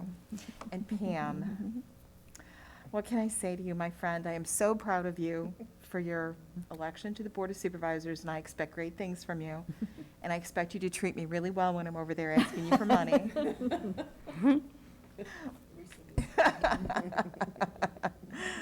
And if I can't, if you're mean to me, then I'm not going to invite you over for wine. But I do wish you well. And I want to thank you for your guidance on the board, too. It was a very steep learning curve for Ms. Randall and I. And I do want to thank, the board really has, the people, what you see when you're at home isn't how it is behind the scenes. It's just, we do talk to each other. We do reach out to each other. We do advise each other. We do, sometimes yell at each other and say, no, I don't think that's the right thing. But the thing is that we also try to do what we think is best for our kids. So I wish all of our retiring members better things, bigger and better things. So with that, I will pass it on to somebody else. All right, who's next? All right, you want to go, Irene? Sure, I'm going to start off like this is just a regular member comment, so I'm going to shoot this one over to Dr. Taylor over there. Do you know if we charge the Parks and Rec Department to use our fields? I think we've asked that we don't. So maybe, Chris, you can answer this for me. Why are they charging us to use Embry Mills field? Why is there not a reciprocity agreement in place? And if nobody knows the answer to that, maybe the board can take this on. I'm going to Parks and Rec on Thursday. Either Parks and Rec or the 3-on-3, if that even still exists next year, or maybe that's a conversation. When they brought it up that Embry Mill was charging us to use the fields, I was floored. Yeah, so yeah, I mean, that's a lot of money. So I think that conversation needs to be had. So anyway. I think there's an MOU that you might want to look at. I'm not sure the last time it was updated, but we did have an MOU with Parks and Rec. Yeah, about some shared services. so perhaps adding the Embry Mill facilities to our the pot of resources that we can all share together without being charged for it was just something that we can maybe look at for the coming years. Now, on to my last meeting. I just wanted to say, it's been 8 years, and unfortunately, I've sat under 5 different superintendents. The first one was, the interim was Dr. Simons, Bill Simons, and he was here for 6 months before Dr. Benson showed up, I think. Maybe it was a year. I can't remember. Yeah, I can't remember. He's So it on was my Dr. list, yeah. Simons, it was Dr. Benson, of course, Dr. Kisner, Dr. Jones, and now we have Dr. Taylor.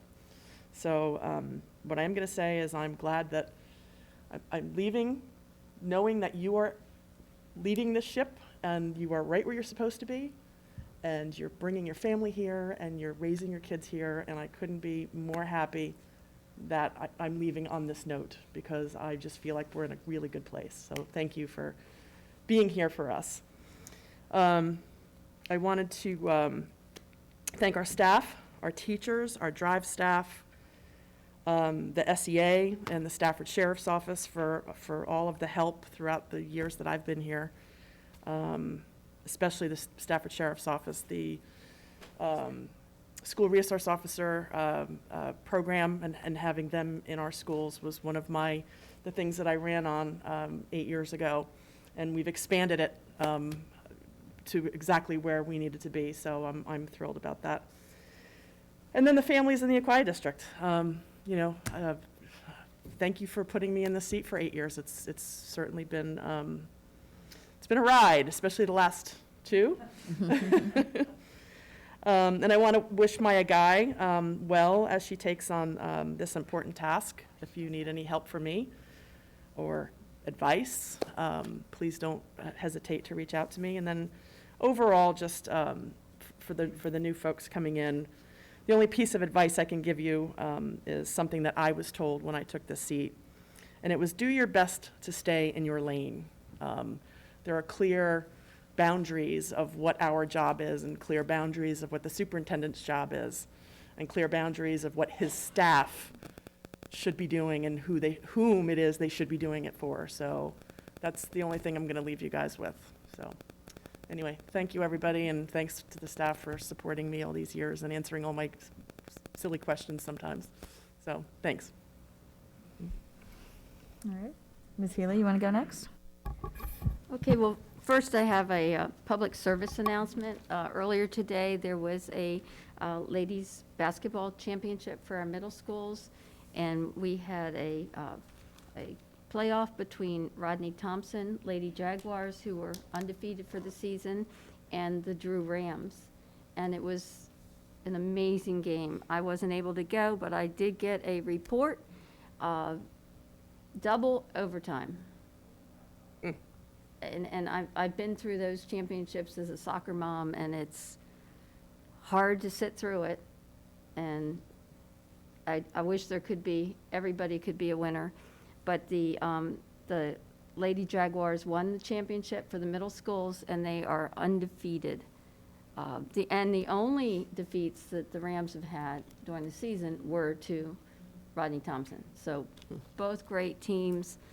Wonderful game. Thank the parents and the coaches as well. It's a good way to end the season. I want to also thank Dr. Taylor and say I'm really looking forward to having somebody that is committed to be with us. I know that's something that's very important to our community, to have that continuity of leadership and a presence in the community from the leader of our schools. So very much looking forward to working with you. And also, I so enjoyed going to Rock Hill with you. See, I have my Rock Hill mask on tonight. Our student ambassadors gave us both masks. In fact, they let us pick our color that we wanted, which was hard because they were all so cute. But love the school, and I'm looking forward to going to the rest of the Rock Hill schools. We have 7 schools in my district, so we'll have to get those on the schedule for next year. Okay, so that comes to the retirees. That's a new one. Never heard of retirees. I've heard the lucky ones. Or free. No early releases from this sentence. I knew Holly before she even came on the board. And we professionally, we have the same profession in our day jobs. And I've always respected her, and I knew her as the force behind the PTO at Margaret Brent before she came here. And I would. Towering concerns. Oh, towering concerns. Yes, I remember that. I sat through those meetings as well. That was her first public service. But I think I'm the only one left that was on the school board that actually appointed Holly. And I'm using first names here. I figured, that's something we can do for this last meeting. If nobody objects, you are Irene, Holly, and Pam for my comments. Is that okay, ladies? Absolutely. Okay. All right. Well, Holly, you know how much I respect you, and I know how much you care and how many hours you put in. In fact, you had a desk at central office on your last round of being the chair, that you put in probably more than a full-time job, here. You've done so much, and I know you're not done. But I also want to thank the Hazard family. This is, it's a real sacrifice, not only for members of this board, but for families, because you've missed a lot, and the spouse steps up. I know my spouse has had many a date night on Tuesday nights for dinner or whatever. But it's hard. It's a sacrifice. It's a sacrifice for the board members, but also for the family. So thank you all. Thank you for letting us enjoy Holly for all these years. But she's not done, so you don't have her completely back. Irene. You make me laugh. What can I say? When you don't make me cry, okay?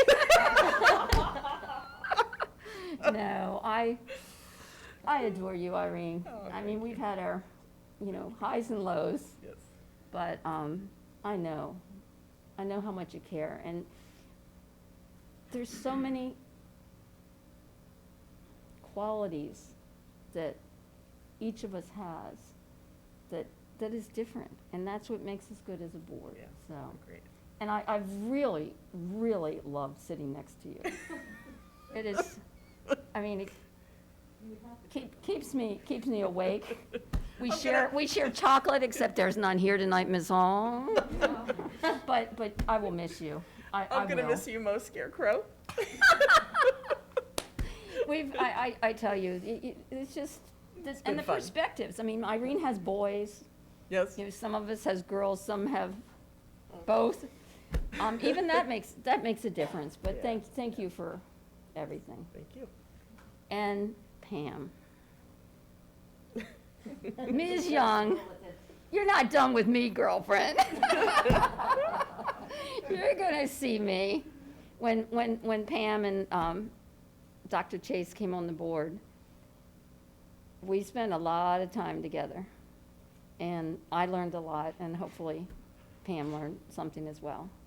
And I think you all see sometimes Pam and I vote on the same way. Sometimes it's 5-2 and we're the two. Well, it's not the same reasons, but we're on the team. But you have so much to offer here. I mean, your community service, your ties to the schools in the Garrisonville district. It's been incredible, and you have so much more, to look forward to across the street. So we're looking for good things for Stafford County, or I should say great things, and I know they're gonna come. So I wish you well in the next step. So you might be retiring, but I think they call it going from the frying pan into the fire. Yeah. But I know you're up to it. And if you ever want to speak Spanish, get bored, you can llámame. But thank you all. It's been amazing. I mean, I can't. It's like 9 years, 8 years, 4 years. Where did they go? Yep. It's just crazy. But when y'all went up there, I added 9 and 8 and 4, and guess what that comes to? 21. That's lucky 21, right? So, thank you all. And thank all of your families. That's something I think, we tend to forget. And we think about how much time we spend here. Yeah. But how much our family is missing when we're here, particularly when we have children in school and we can't go to the events because we're here. Yep. But that's what we signed up for. No complaints. That's what we signed up for, and that's what we give back to the community. So your services will not be forgotten, and I'm sure that each of you will let each of us and your successors know if you think we're doing something wrong or things you need that we need to be thinking about. So, Thanks. okay, we're not done yet. I know it's a long night, and I'll cut it off here, but I'll miss each one of you. Same here. All right. So I'm delighted to welcome our new superintendent, Dr. Taylor, and I hope that we all get to know him better, and it'll be a little, we'll have some joking with him as well. I also want to thank Dr. Jones and Dr. Nichols for helping to keep things going over the last couple of months. It is much appreciated, as with all the other staff that's really helped to keep the ship afloat during the entire pandemic, but also while we were without the CEO or whatever. And then I'm kind of really sad that I have to say goodbye to 3 of my fellow BABs. And hopefully they remember the meaning of that acronym given to us by a Stafford High School student during many of those pandemic work sessions in the summer of 2020. Gosh, that's right.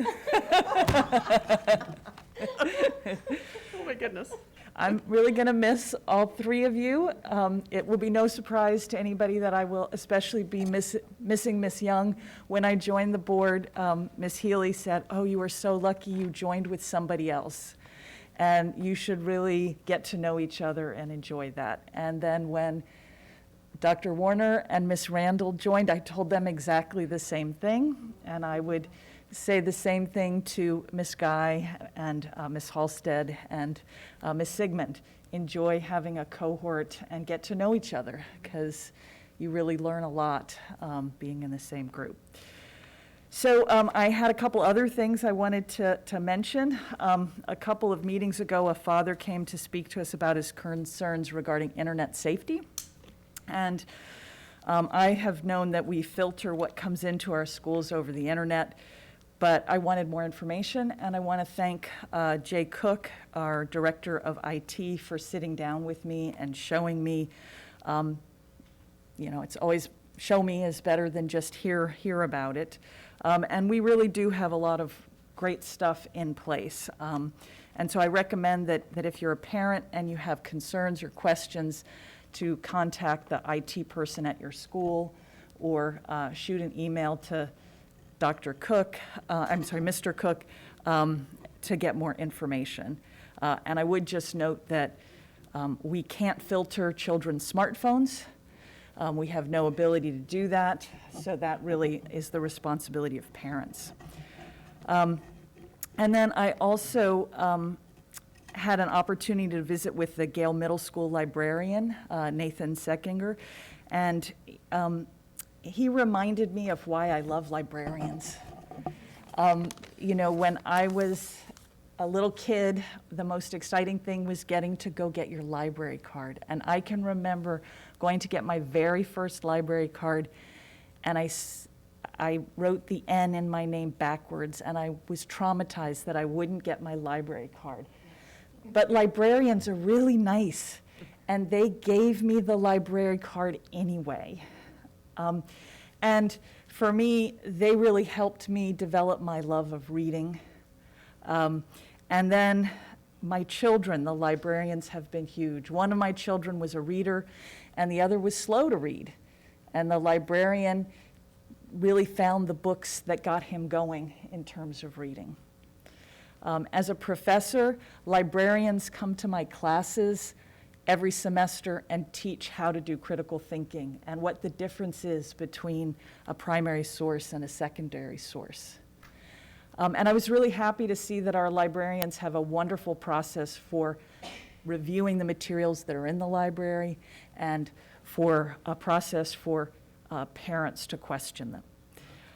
And librarians give us cookies every Christmas. Yes. And I want to thank the librarians for giving us cookies again this year. Yes. And interestingly, all librarians are licensed teachers. And so if you're an unhappy librarian, Stafford County would really love to hire you. So at any rate, that's sort of my shtick for today. And I will pass it on to somebody else. Not be chair, just be you today. Go ahead and start for us. Okay.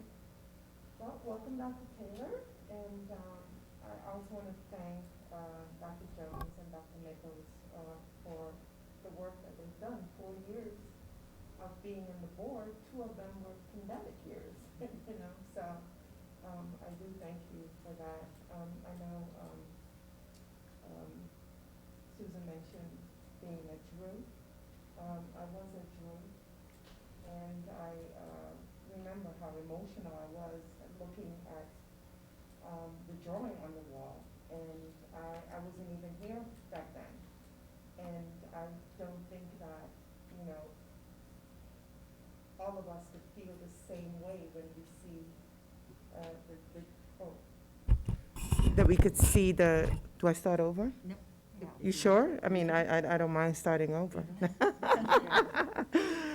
So no, I won't do that to y'all. So, looking at the drawing on the wall and seeing the struggle that some of our students had to go through back in that day. And the struggle still continues. And I don't think all of us understand that. For some of us to come up here and talk about some of the issues that we're having on the bus and the discipline and all of that, yeah, that needs to happen. But what we don't want is for us to go backwards in time, right? We want to keep moving forward. We want to make sure that there is equity and equality among all kids, no matter what zip code they come from. And that's one of the things that I want to leave this board with. It does not have to be a black school board member or a black person telling you all to work hard for all students. You just have to do it from the heart. If you know something is wrong, then somebody needs to speak up. It doesn't matter who you are. Press forward. In your classroom, if you see a teacher doing something wrong, a staff, and it's wrong to a child, then raise that red flag. A kid had a history question wrong, and that's the only way the mother knew to call me. I shouldn't be the only person they call because it has something to do with their child and they feel that it's discrimination or racism or implicit bias. We know it exists. Let's not pretend that it does not exist. For you to have a history book right now to talk about slavery and have people dress up, and you have to call me to tell me that, I'm ashamed. As a school board member, I'm ashamed.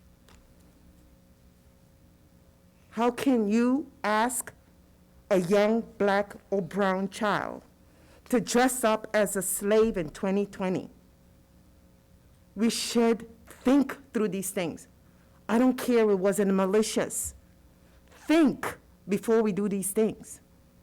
We start these kids at 4 years old with this implicit bias and this feeling that you give them. The reason why I could talk about this is because I experienced it. And this is the reason why I try to raise all the children with equity and equality. My skin color does not rub off. It doesn't rub off. So please try to treat all the children with respect. That's one side of me. I'm going on to the next side. I thank all my constituents who supported me all these 4 years, continuously, even those that flood my mailbox with some things that I don't want to hear or see, because you know what? That made me stronger. It makes me stronger. And it makes me know that I'm doing something right, and I am on the right track to make a difference, not only here in Stafford County, but in Virginia, because we don't stop here. We started some things right here in Stafford County that others are looking at us for as an example and saying, you know what? If they could do it, we could do it too. And we should be proud. And we should talk about the things that we do that are good, not only the things that are wrong. When we come up here, we only hear complaints. All of these board members talk about how many hours we spent, not only in the back of the room, we spend on the phone talking to each other. We have lunch with each other. We might fight up here, but we're fighting for the same thing, for the students, for the teachers, for the staff, for this county. So I thank the staff and my fellow board members that made me a better person throughout the years. Big thank you to all the volunteers that give their valuable time and time again on these committees, these advisory committees, that the public doesn't see that we attend. We're in there. Before I became a school board member, I was on the CIP. You were on CIP, okay? I was on CTE. I was appointed by Laura Sellers to the technology committee. I hated it in the beginning, but you know what? Got to love it. Because what did I do, Jay? I invited the school board, or the board, the school itself, to be part of it because I knew Hartwood and some areas did not have technology or did not have Wi-Fi or broadband. So I just decided that I was going to create a project to ensure that our kids had broadband so that they could study and not be in McDonald's or any other place to get broadband to do their homework. So it has been a great honor to serve as your Garrisonville School Board member for the past 4 years. I am particularly proud of my equity and equality platform, providing a new perspective on the board. I look forward in serving Garrisonville voters for the next 4 years as a member of the Stafford County Board of Supervisors. I will need your engagement along the way. People need to be engaged, stay engaged to ensure Stafford County families continue to be put first. So have a Merry Christmas, Happy Holidays, and a Happy New Year. All right, final words. Before I give what I would call my final speech, I did want to make sure that we recognized our amazing food this evening, our Mountain View High School Culinary Arts team with Chef Justin Cunningham and the students Ryan Primer, Tashini Young, Alexa Martinez, and Aaliyah Fields. It was wonderful. I can't wait for us to get back into the school buildings to enjoy our culinary arts. I used to go to Wildcat Cafe. I say to my board members when it's open, those who are staying, make sure you go. The Caesar salad is amazing. It's a wonderful place to meet. Also, thank you to our librarians who always take care of us at the holiday season. And thank you, Dr. Taylor, for choosing us and for us choosing you. That we think it's a great match for Stafford County. I'm excited to see where you, as you build the team, because the greatest things about Stafford County are its people. And this is a hard-working group of people.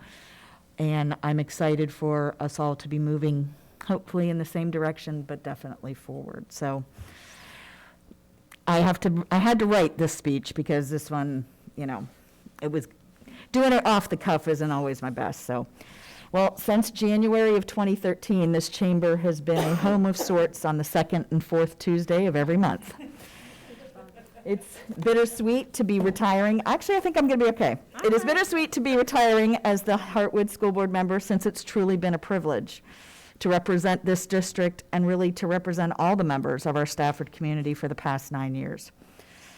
As with any speech, it's always best to be brief, be brilliant, be gone, but tonight I am going to share a few things and some insights before the final drop of the gavel.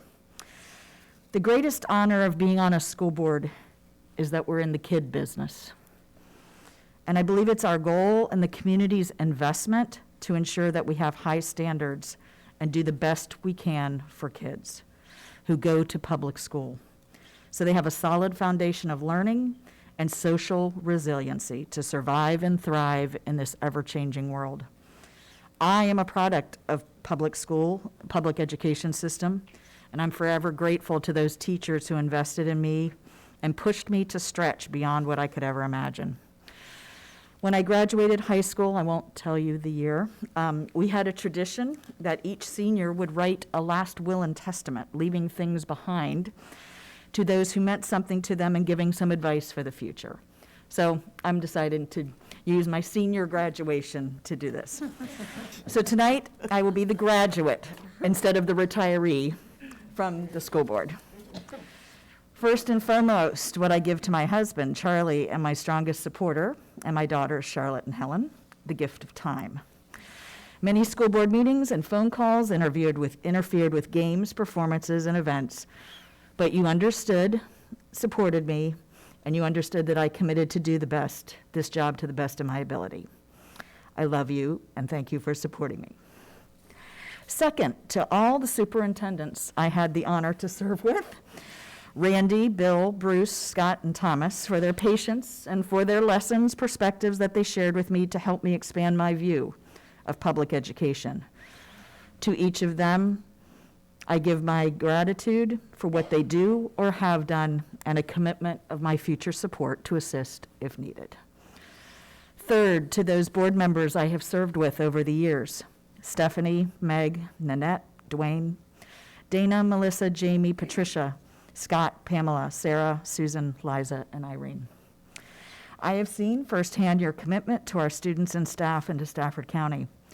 You and I are part of a very small group of people, 7 people for school board out of 156,927 people who live in Stafford County. 7 of us have decided to put in the hard work. And I leave to those who are remaining on the board and to those new members joining. I wish for you wisdom, perseverance, and energy to accomplish this important work. Fourth, to Stafford County Public Schools staff, where to start? Being in the kid business is hard, and it's a calling or a vocation. It is not just a job. I am amazed every day by what you do for kids and your dedication. I leave to you also my gratitude and my hope that you can renew and refresh over the winter break. Public education has to be a success story, and you are a huge part of that success. Understand that you are the inspiration for a child every day, and be proud. Fifth, to the parents of the Stafford County Public Schools, I leave to you the desire to get involved, and not just for your child. Engage because you want success for all kids, and that you want a school system that is best in the Commonwealth of Virginia. Make your voice heard on what you want in a school system, but then work to accomplish it. 6, to those Stafford community members who no longer have kids in the school system, I bequeath to you the desire to support and engage with this school system. The need to invest in our next generation to be educated and good public citizens does not change, whether you have children in the school system or not. A solid, thriving school system should be the goal of every community, and especially one like Stafford with our demographics and high expectations. Finally, I know you're hoping I was getting there, to the Board of Supervisors and new school board, I bequeath to all 14 members, hopefully the commitment to communicate and have open dialogue about the issues and concerns of Stafford County, fueled by growth and other factors. In 2003, our tax bill stated that 59% of county revenue was dedicated to the school system. In our most recent bill, that is about 51%. The reliance on state dollars to fill this gap is noteworthy, but education, to me, is mostly a local concern. Places to live are selected based on commitment to the school system. My parents moved to a particular area in Pittsburgh due to the strong school system. Is the school system deserving of just over half the county budget? I believe that the investment in the next generation deserves communication and solution-driven debate. Education may be expensive, but the ramifications of not investing is much more expensive. So I thank you all for 9 years that have stretched me, but have allowed me the privilege to experience firsthand the amazing work being done in Stafford County. Please, please, make sure the work continues. Thank you.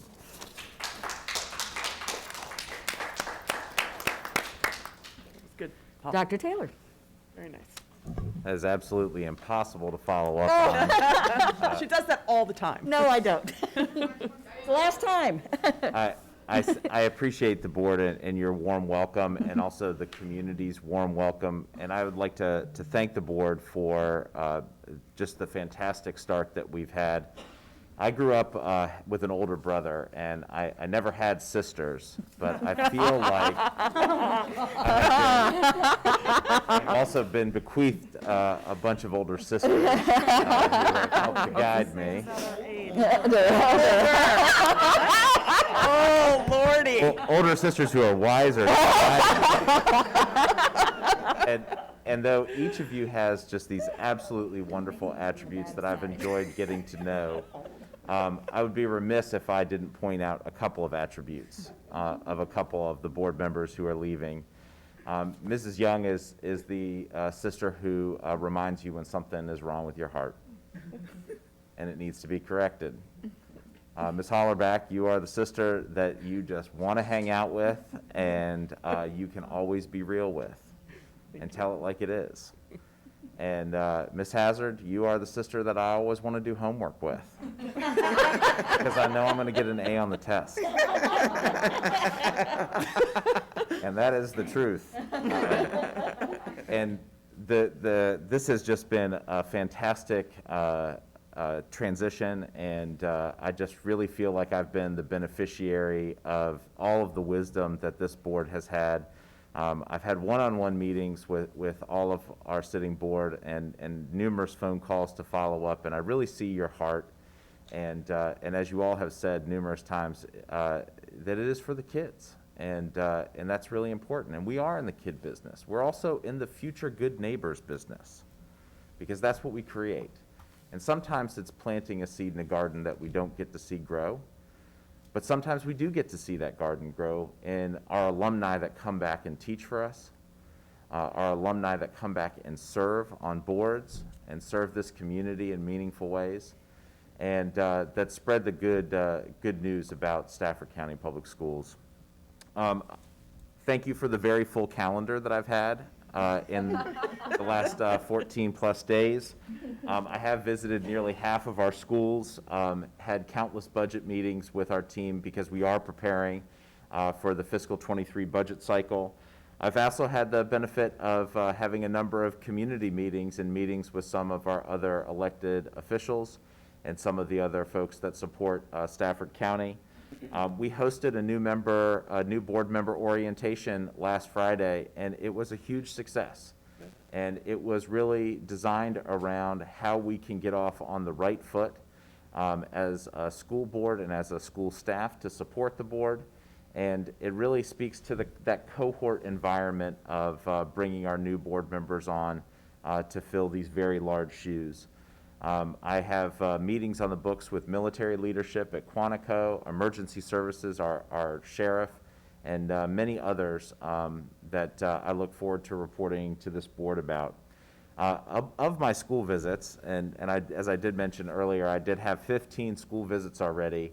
I should remind everybody that when they tell me that they are nervous that I am coming, it pales in comparison to me being the nervous first day kid at school, because everybody knows everybody except for me, my nervousness and my trepidation has all been put aside the second that I see our welcoming students and teachers and principals that just have really taken me in with open arms, and I am so grateful for that. Every school visit that I've had has been remarkable in its own way, and we sure did have a great time at Rock Hill Elementary, didn't we?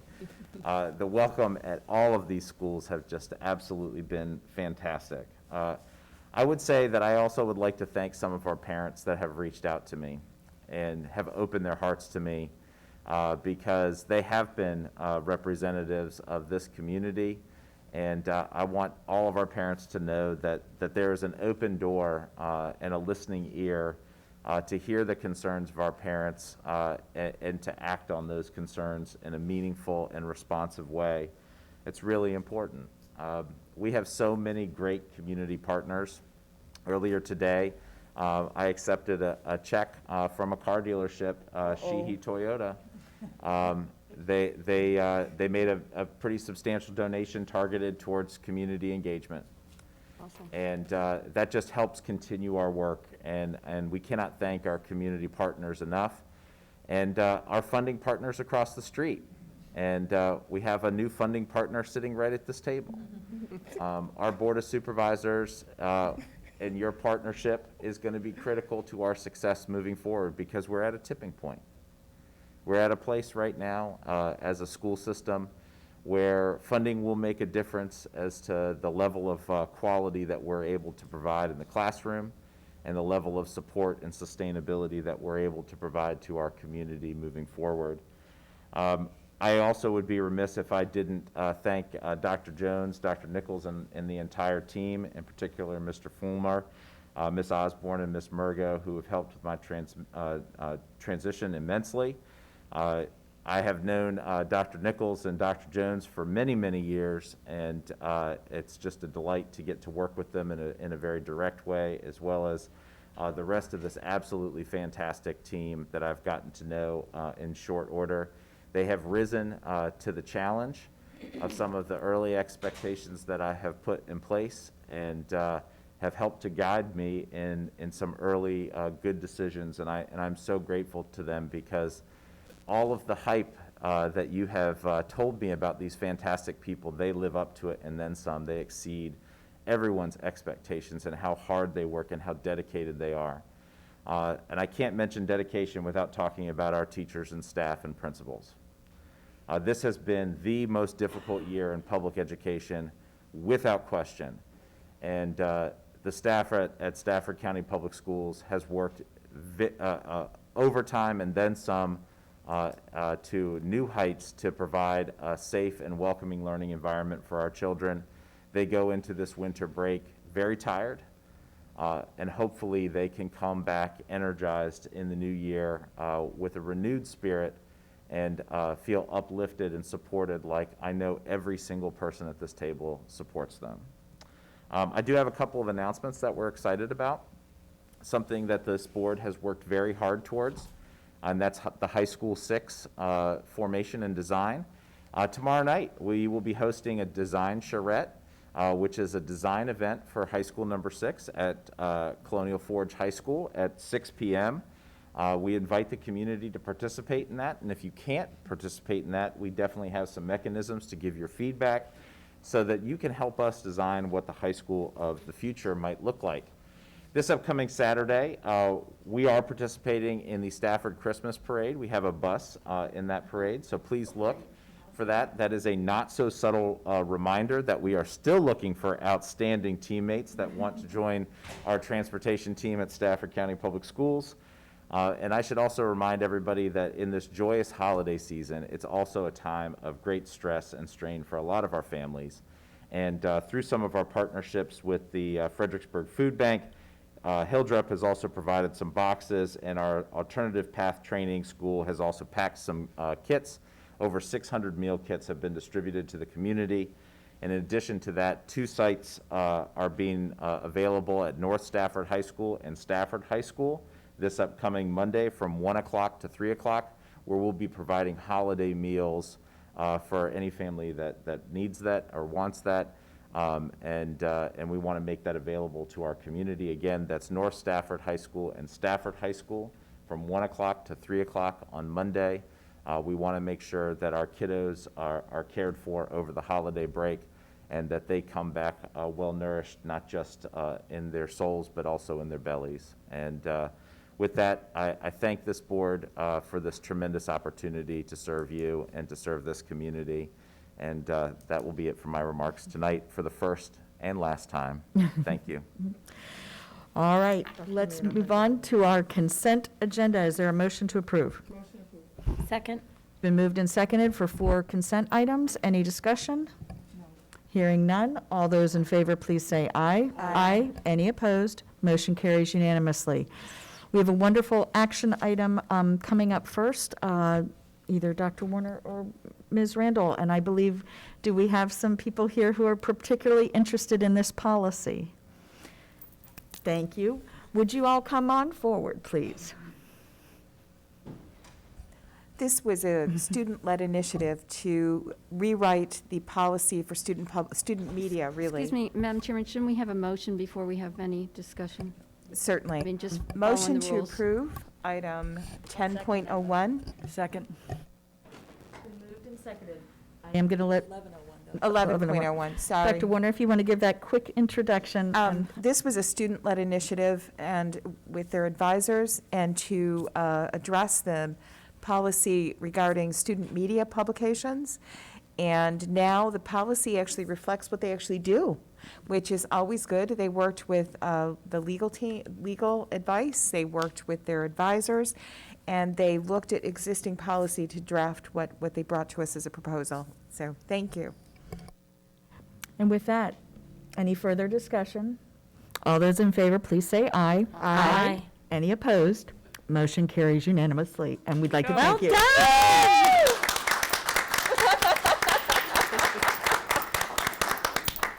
People Okay, don't you know you usually- have to get a photo opportunity at this point. People don't usually get that excited over policy, but we appreciate it. Any high fives? Tom, we love that you were part of that team. You should get in there with them. Sister Nichols. Thank you.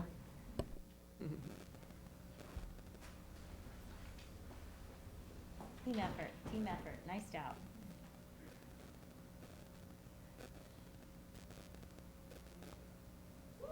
Wait for Mama's picture. That's right. That's right.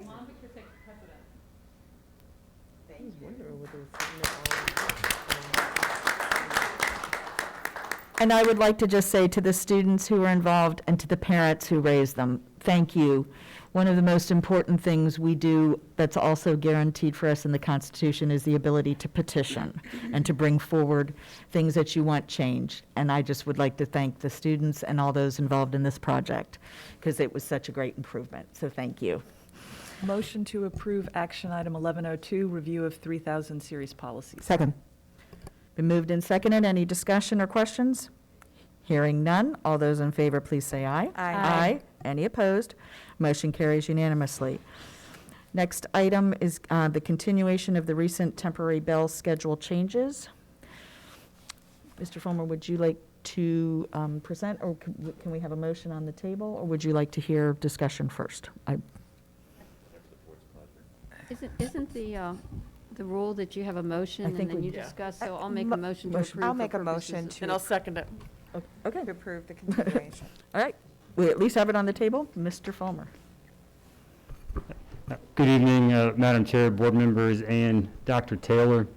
I wanted to follow up on our discussion from November 30th and discuss the bell time continuation for the rest of the school year.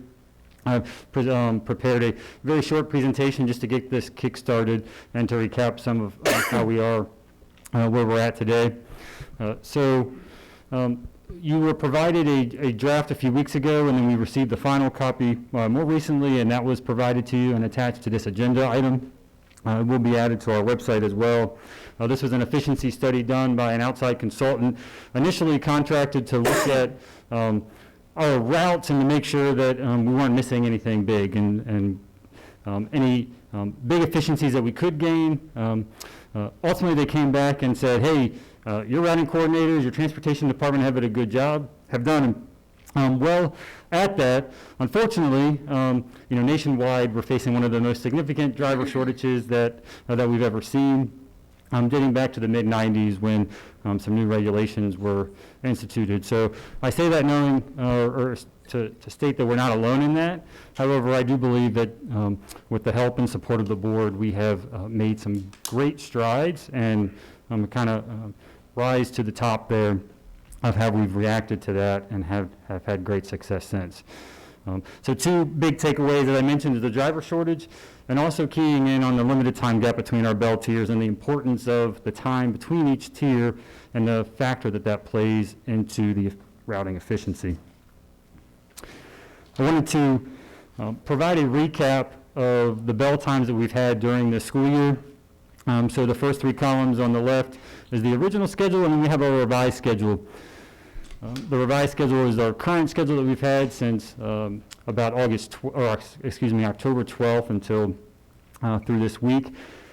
I put in the bell gaps in there to point out we gained efficiency by adding time between our shifts, but we've also added a significant number of drivers since the beginning of the school year as well. So those two factors combined is how we've had a more successful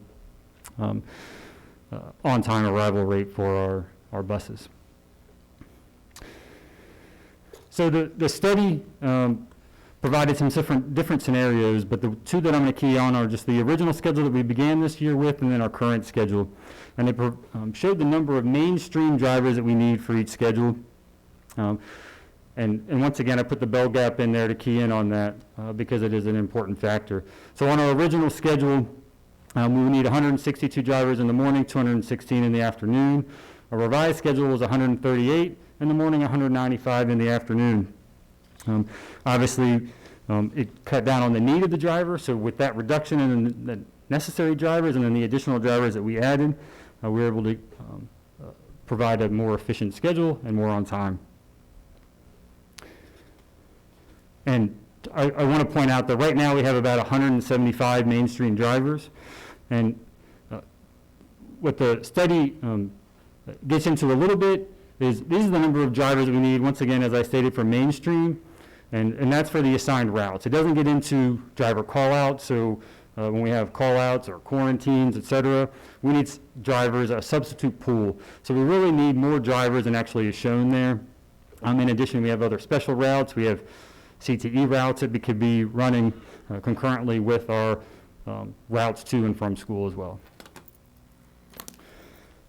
So to recap and to really summarize, and the major point of emphasis for tonight is with working with Dr. Taylor, the staff and Dr. Taylor strongly recommend that we maintain the current schedule. But there's two parts to that. So we want to maintain the current schedule for the rest of the school year, but we also want to start a multi-step process for evaluating that bell schedule for the following school year. We know that that bell schedule needs tweaks for next school year, including adding additional time back in for instructional hours. But I want to point out that the bell schedule that we have for the rest of this year, we will meet those SOQs and the number of hours necessary if we maintain that current schedule. But the instructional time and the schedule we've provided above is a priority as we move forward in January through March to evaluate, solicit feedback, and provide a recommendation to the school board. And that is all I have this evening.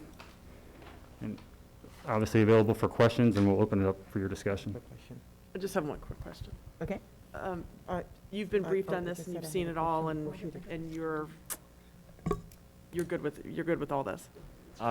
The short answer would be not completely. Okay. And I will say that I think it is in the best interest of the school division to have the schedule as it is right now for the remainder of the school year. But I think it's really important that we commit to changing the schedule and making the much needed modifications to instructional time and to tiers that are long overdue, that we make a commitment to make those changes in the upcoming fall, winter, and spring for the following school year. Got it. Okay, thank you. But for right now, I don't know that it's in the best interest to make a change, yet one more change for our families, one more change to childcare, one more change to the teachers and student schedules for right now. But I think that we owe our parents and we owe our kids and teachers some clarity about what our expectations are for the following school year as quickly as we can provide it after we've solicited some feedback from the community. Okay, thank you. And Mr. Fulmer, thank you for the clarification this afternoon on our phone call. Yes, ma'am. I'm sorry, I misunderstood you. That's okay. I just wanted to make sure the audience know that the original schedule, what do you mean by that? Because sometimes when we say something here, they may think something different, and they may think original schedule, you may mean last year's schedule. So can you clarify what original schedule is? So the original schedule is the schedule that we had to begin this school year from August until October 8th, I believe, was that Friday. And then we revised that schedule beginning, or I don't know which month I said, October 8th, and then October 12th, we revised that schedule, provide more gap between our tiers in order to gain some efficiencies. And this schedule does not mean you're flipping from high school to No, ma'am. elementary, and, okay, Yeah. they need to know that. Okay, thank you. Ms. Randall? Just a couple of things. Are vans available yet to do help with our CTE runs? Are they here? So some of them have started arriving. Okay. We'll get more this week. Okay. Now, there is a process we have to go through with them to Yeah. get them equipped with our GPS units and other Okay. safety measures and titled and through DMV, but they'll be available. We'll have them out on the roads in January. Okay, and our new our first run of new buses that we ordered last year will be also arriving in January? Yes, ma'am. They're currently expected from mid to late January. Okay. And, I have to say, I'm glad we're doing better at getting kids to school on time. I'm not so happy, and this is not, and this is what we're doing. I understand that, just not loving the less instructional time and not loving the burden on the high school kids. But do we have a solution for AP testing yet? I think the board can expect to hear a plan for what that will look like early in 2022. There is a time gap for when morning AP exams start, and when the buses would arrive. Similarly, there's an afternoon time gap too that is accounted for in this schedule. So it's a little bit of 6 1/2 dozen of another for that regard, but we do want to make sure that our AP students have access to get to school on time. So thank you. We expect that press to come from the board in 2022. Thank you. Any further questions? All right. I don't have a question, I just have a comment, which is, I appreciate that students are getting to school on time, but I am not going to support removing instructional time for the rest of the year, but thank you. All right. Understood. Thank you for your comments. So the motion on the table is to continue the I guess now permanent, but bell schedule till the end of this particular school year, and just noting that there will be additional work for the following school year. All right. All those in favor, please say aye. Aye. Any opposed? No. No. Ms. Hall, can you poll the board, please? Yes, ma'am. Dr. Chase? No. Ms. Hazard? Yes. Ms. Healy? Yes. Ms. Hollerbach? Yes. Ms. Randall? No. Dr. Warner? Yes. And Ms. Young? No. Madam Chair, motion passes. All right, thank you. The next item is deferred. Please note, as we move to our information items, the first one relates to a settlement regarding opioid-related claims, and there is a time deadline in order for the school board to participate, where we got notice on November 30th, and this is the first meeting and really only meeting we have until the January 2nd closure for our participation. So move item 12.01 to action, so it would become item 12.04. Second. All right, it's been moved and seconded. Are there any questions regarding this item? It's pretty well laid out, in my opinion, so. So All right. move to approve motion 1104, adoption of resolution approving participation in the settlement of opioid-related claims against certain distributors and manufacturers. Second. Madam Chairman, we need to vote on moving it to action, or did I miss that? Yep. So let's No, move this on. meeting is to moving- moving along. That's right. Quickly. Let's vote on Almost moving to 10 o'clock. action first. All those in favor, please say aye. Aye. Any opposed? Motion carries unanimously with our follow-on motion. Yep. Move to approve item 1104. Second. It's been moved and seconded. Hearing no further discussion, all those in favor, please say aye. Aye.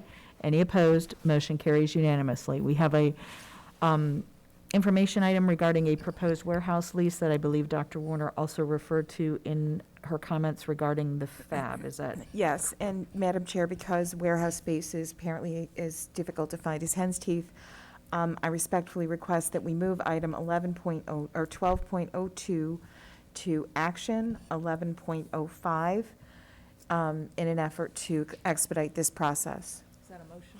It's a motion. Second. All right. This is a motion to move this to action. Any discussion? Hearing none, all those in favor, please say aye. Aye. Any opposed? Motion has been moved to action, or item has been moved to action, excuse Okay, me. motion to approve 11.05. There is a time limit on this. I think we have to be out by, what, February 1st or something? So, motion to move this to action, or to approve. Second. Right. Something. All right, it's been moved and seconded to approve this warehouse lease. Any discussion?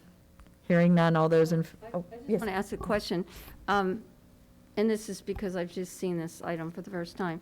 It says it's going to cost more, but it doesn't say how much more. The unbudgeted funds, So our current lease is about $30,000 a year, a much smaller warehouse space and much favorable market terms when we entered into it. And now we're getting a bigger space, and it is, I believe, $120,000 approximately for an annual. So we had the $30,000 budgeted, and then John has identified additional funds in Mr. Anderson and his facilities and operations and maintenance budget to cover the difference. Ms. Haley, this warehouse also does have additional features like climate control and classroom space and office space that we'll be able to utilize as well. Yeah, I'm just, I like to know what I'm approving, and I understand that the work's been done, but that is a significant difference between 30,000 and 120. And I'm sure that the FAB, was this presented to the FAB? So the members of the FAB have the advantage of knowing the facts, but my request would be in the future, if these are on the agenda, to include, more of the facts for the rest of us who are not members of the FAB and may not have that information. Thank you. Thank you. Any other questions? All right, hearing none, all those in favor, please say aye. Aye. Any opposed? Motion carries unanimously. All right, we're moving on to the information regarding the renewal of the annual maintenance and support contract with EduPoint Educational Services. I believe the background is sufficient, but if there are any questions, I know Mr. Cook, I see him out there, if there's any questions. Okay, hearing none, you all will see this in January. All right, moving on to the approval and naming and dedication of the Department of Safety, Security, and Risk Management Communications System, dedicating to Dr. Kisner. Are there any questions? Like the photo. Really, it is Yes. better, yeah. Can we get a tour?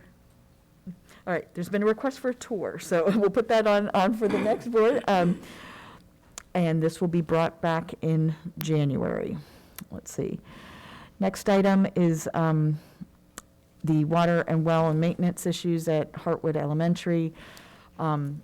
It's self-explanatory. It just, right before Thanksgiving, the students had to be sent home because the water was not, it was absent and not working. And so I will say I did follow up with Mr. Anderson regarding alarm systems, so that the midday of moving those kids midday is always going to be a problem for our students. And so I appreciate your work. So tell us about the alarm system and when can it get installed? Sure, yes, and good evening. As you know, I'm John Anderson. I'm the Executive Director for Facilities and Maintenance, and I'd like to give you a brief update of Hartwood Elementary School and some of the plans that we have out there, as well as some of the issues we faced. The school was built in 1963, and it is on well water, which poses some challenges. There was an engineering analysis that was done in 2013, and as a result of that, we have replaced the wastewater treatment facility in 2018, and then the water distribution system was improved in 2016. And but there was disruptions 2 times this year to the water service to Hartwood. One time it did not close the school. The second time we had such an issue that we could not restore the water in time to continue the school day. And so, of course, this had a major impact on the students and the staff and the families at Hartwood. So we have already been working on some plans for improvements to the water distribution system. The water expansion tank was mentioned in the 2013 report, but it has not been addressed, and it's a 1960s expansion tank. So we will be coming back to the school board next year for approval for a contract to replace that water expansion tank and also install some digital controls that will allow us to do some real-time monitoring of the water flow in that school, which is critical for being able to keep track of everything that's going on there. There's a less sophisticated alarm that'll be installed. It's already been ordered. That's going to be installed in January, and that'll be on the water expansion tank as well, and will hopefully give our operations and maintenance staff more of a heads up when there is low water. The water flow controls that are going to be on the new system are going to be much better because we'll be able to look at those real time and really monitor exactly what's going on. Rod Adams is here with me tonight from Operations and Maintenance, and we've been working on a comprehensive plan for Hartwood Elementary School. You, the school board, approved the contract for the engineering study that's being done for the planning effort. We're going to be meeting with the principal and other staff next January, next year, to finalize the plans and complete that report. So there'll be additional information about that as well next year. And then finally, there's a roof that is an older shingle roof that needs to be replaced, and we're working on a project to take care of that next year as well. So with that, I'm open to any questions or comments you might have about Hartwood. Mr. Anderson, so the comprehensive plan that you are working on for Hartwood right now, does Drew have one already? Yes, and Okay. that's an effort that's going on at the same time. We'll be meeting with the principal at Drew in January as well. Okay, and so I know that there was some work already done on the pump, and are these the same individuals that were involved in the pump that are doing this study, or, I mean, do we need a second opinion on this? Because there's a lot of work that's being done that it seems like, are there more issues that came up that we were not No, aware it's of not in the it's not an overly complicated system, and I've been out there, I think 5 different times with operations and maintenance staff inspecting that, as well as met with the engineer that designed the system. So I don't believe that we need to have a second opinion. It's pretty straightforward what we need to do. It's a 1960s expansion tank. It's a hydronic tank. And we're going to go with a diaphragm model that'll also help reduce the air that gets pushed through the system when we do have to restore water. That's one of the issues they've had out at Hartwood, is that you can actually hear the air coming back through the system when it's being recharged. And so it's not a great situation for the kids when that's going on as well. Okay, so I know we approved something, I can't remember, it was $175,000, so I wasn't sure if it was part of that or something entirely different. I It know you may have mentioned- been the improvements to the water distribution system in 2016, and that was. No, I wasn't here. Oh, okay. So, okay, No, there's dual pumps, so we actually have redundancy with the pump systems, and there's not an issue there. So the problems we have had is there was a trip breaker for the first issue, and the pumps came right back on, so we were able to restore the water quickly. They did have the noises from the air coming through the system, so there was a lot of discussion within the community about Hartwood during the first incident. The second incident, we lost water, and so it was much more difficult to treat the water and then have the service restored for the school day. We did get it up that day at 11 o'clock, and the pumps were working fine for that issue as well. totally, Ms. just, Young, I it just was- wanted to finish my comment. Oh, okay, I was just gonna say, it was, when we got on the board approved $700,000 to replace the school's wastewater treatment facility. Oh, it was the Yes. wastewater, okay, so I just want to make sure that the new board members, if you could give them a heads up on not only Hartwood, but Drew. Drew parents are not as vocal, but so if they would know about both of these schools, so that we could look at them together. Yes, ma'am. Make They're sure that both we on our know. radar, and we'll have reports for the school board early next year. Okay, thank you so much for everything Thank that you you. do. I just wanted to thank Mr. Anderson as well. We've gotten some complaints because of the roofing issues about mold, and I just wanted, in some of the classrooms, and just some concerns about it. And Mr. Anderson had said that they are, as in any school, when there are water issues through the roof, that they're going to be looking into those issues to make sure that there's not a mold issue. And Mr. Anderson, many times it comes up for people who don't know that well and septic is not available right now at Hartwood. I know that you said that you did have a conversation. It's best for me not to explain it because I am not a physicist, about the ability to have, we can't just go out and connect water to Hartwood Elementary. Can you just give us the huge view of Sure. that issue? Yeah, and I spoke with the county staff about public water and sewer and when it might be expected to be out in that part of the county. And they said that it's not in the master plan right now, but if there, I think the Westlake development is done, it would be closer to that school. And then we would need a water loop, because otherwise, if we had a single line, it would not really provide the dependability that we would need for the school. So right now, we're with these fairly new systems, and we have contractors and also our operations and maintenance staff that help maintain it daily. It's also highly regulated, and the Virginia Department of Health and the Department of Environmental Quality are both overseeing aspects of the water and sewer at Heartwood. So the public water and sewer, it looks like, is probably many years away, but I know it's something that's going to continue to be discussed. One more quick question, Mr. Anderson. So these developments, these 17 or so, when I drove through Heartwood, by right developments, are they also on well? We would need to get the county involved to answer that question, because I just don't have that information with me tonight. I should be able to find out, because if they're not on well and we're building and building, I don't understand why they don't help the school that their kids are going to. If they're by right developments for 3 acres, they're going to have. They're going to have their own septic and well. So the only reason I say that is just saying, we all would love to connect it. However, it looks like that is years off, and so we need to just make sure.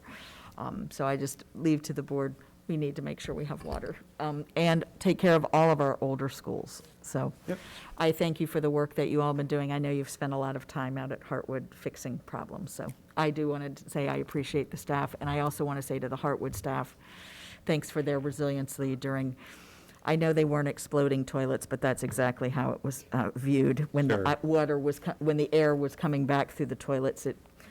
Let's just say in an elementary school, it was not a pleasant experience. So, Brian Rask is helping us a lot out there. He really understands the systems and communicates regularly with Mr. Adams and others about the system. Well, thank you all. I just wanted to thank that. All right. So we thank these strong men that are going to help us take our stuff to the cars. Right? Well, Is that what I just heard? In just a moment, remember, Well, Ms. after- Young, I'll be after- happy to help you, even though I haven't been to the gym in a couple months. After we adjourn, I would like the board members to go into the back room for a quick after meeting. So we are adjourned. Thank you. I always wanted to do this. I wasn't vice or chair.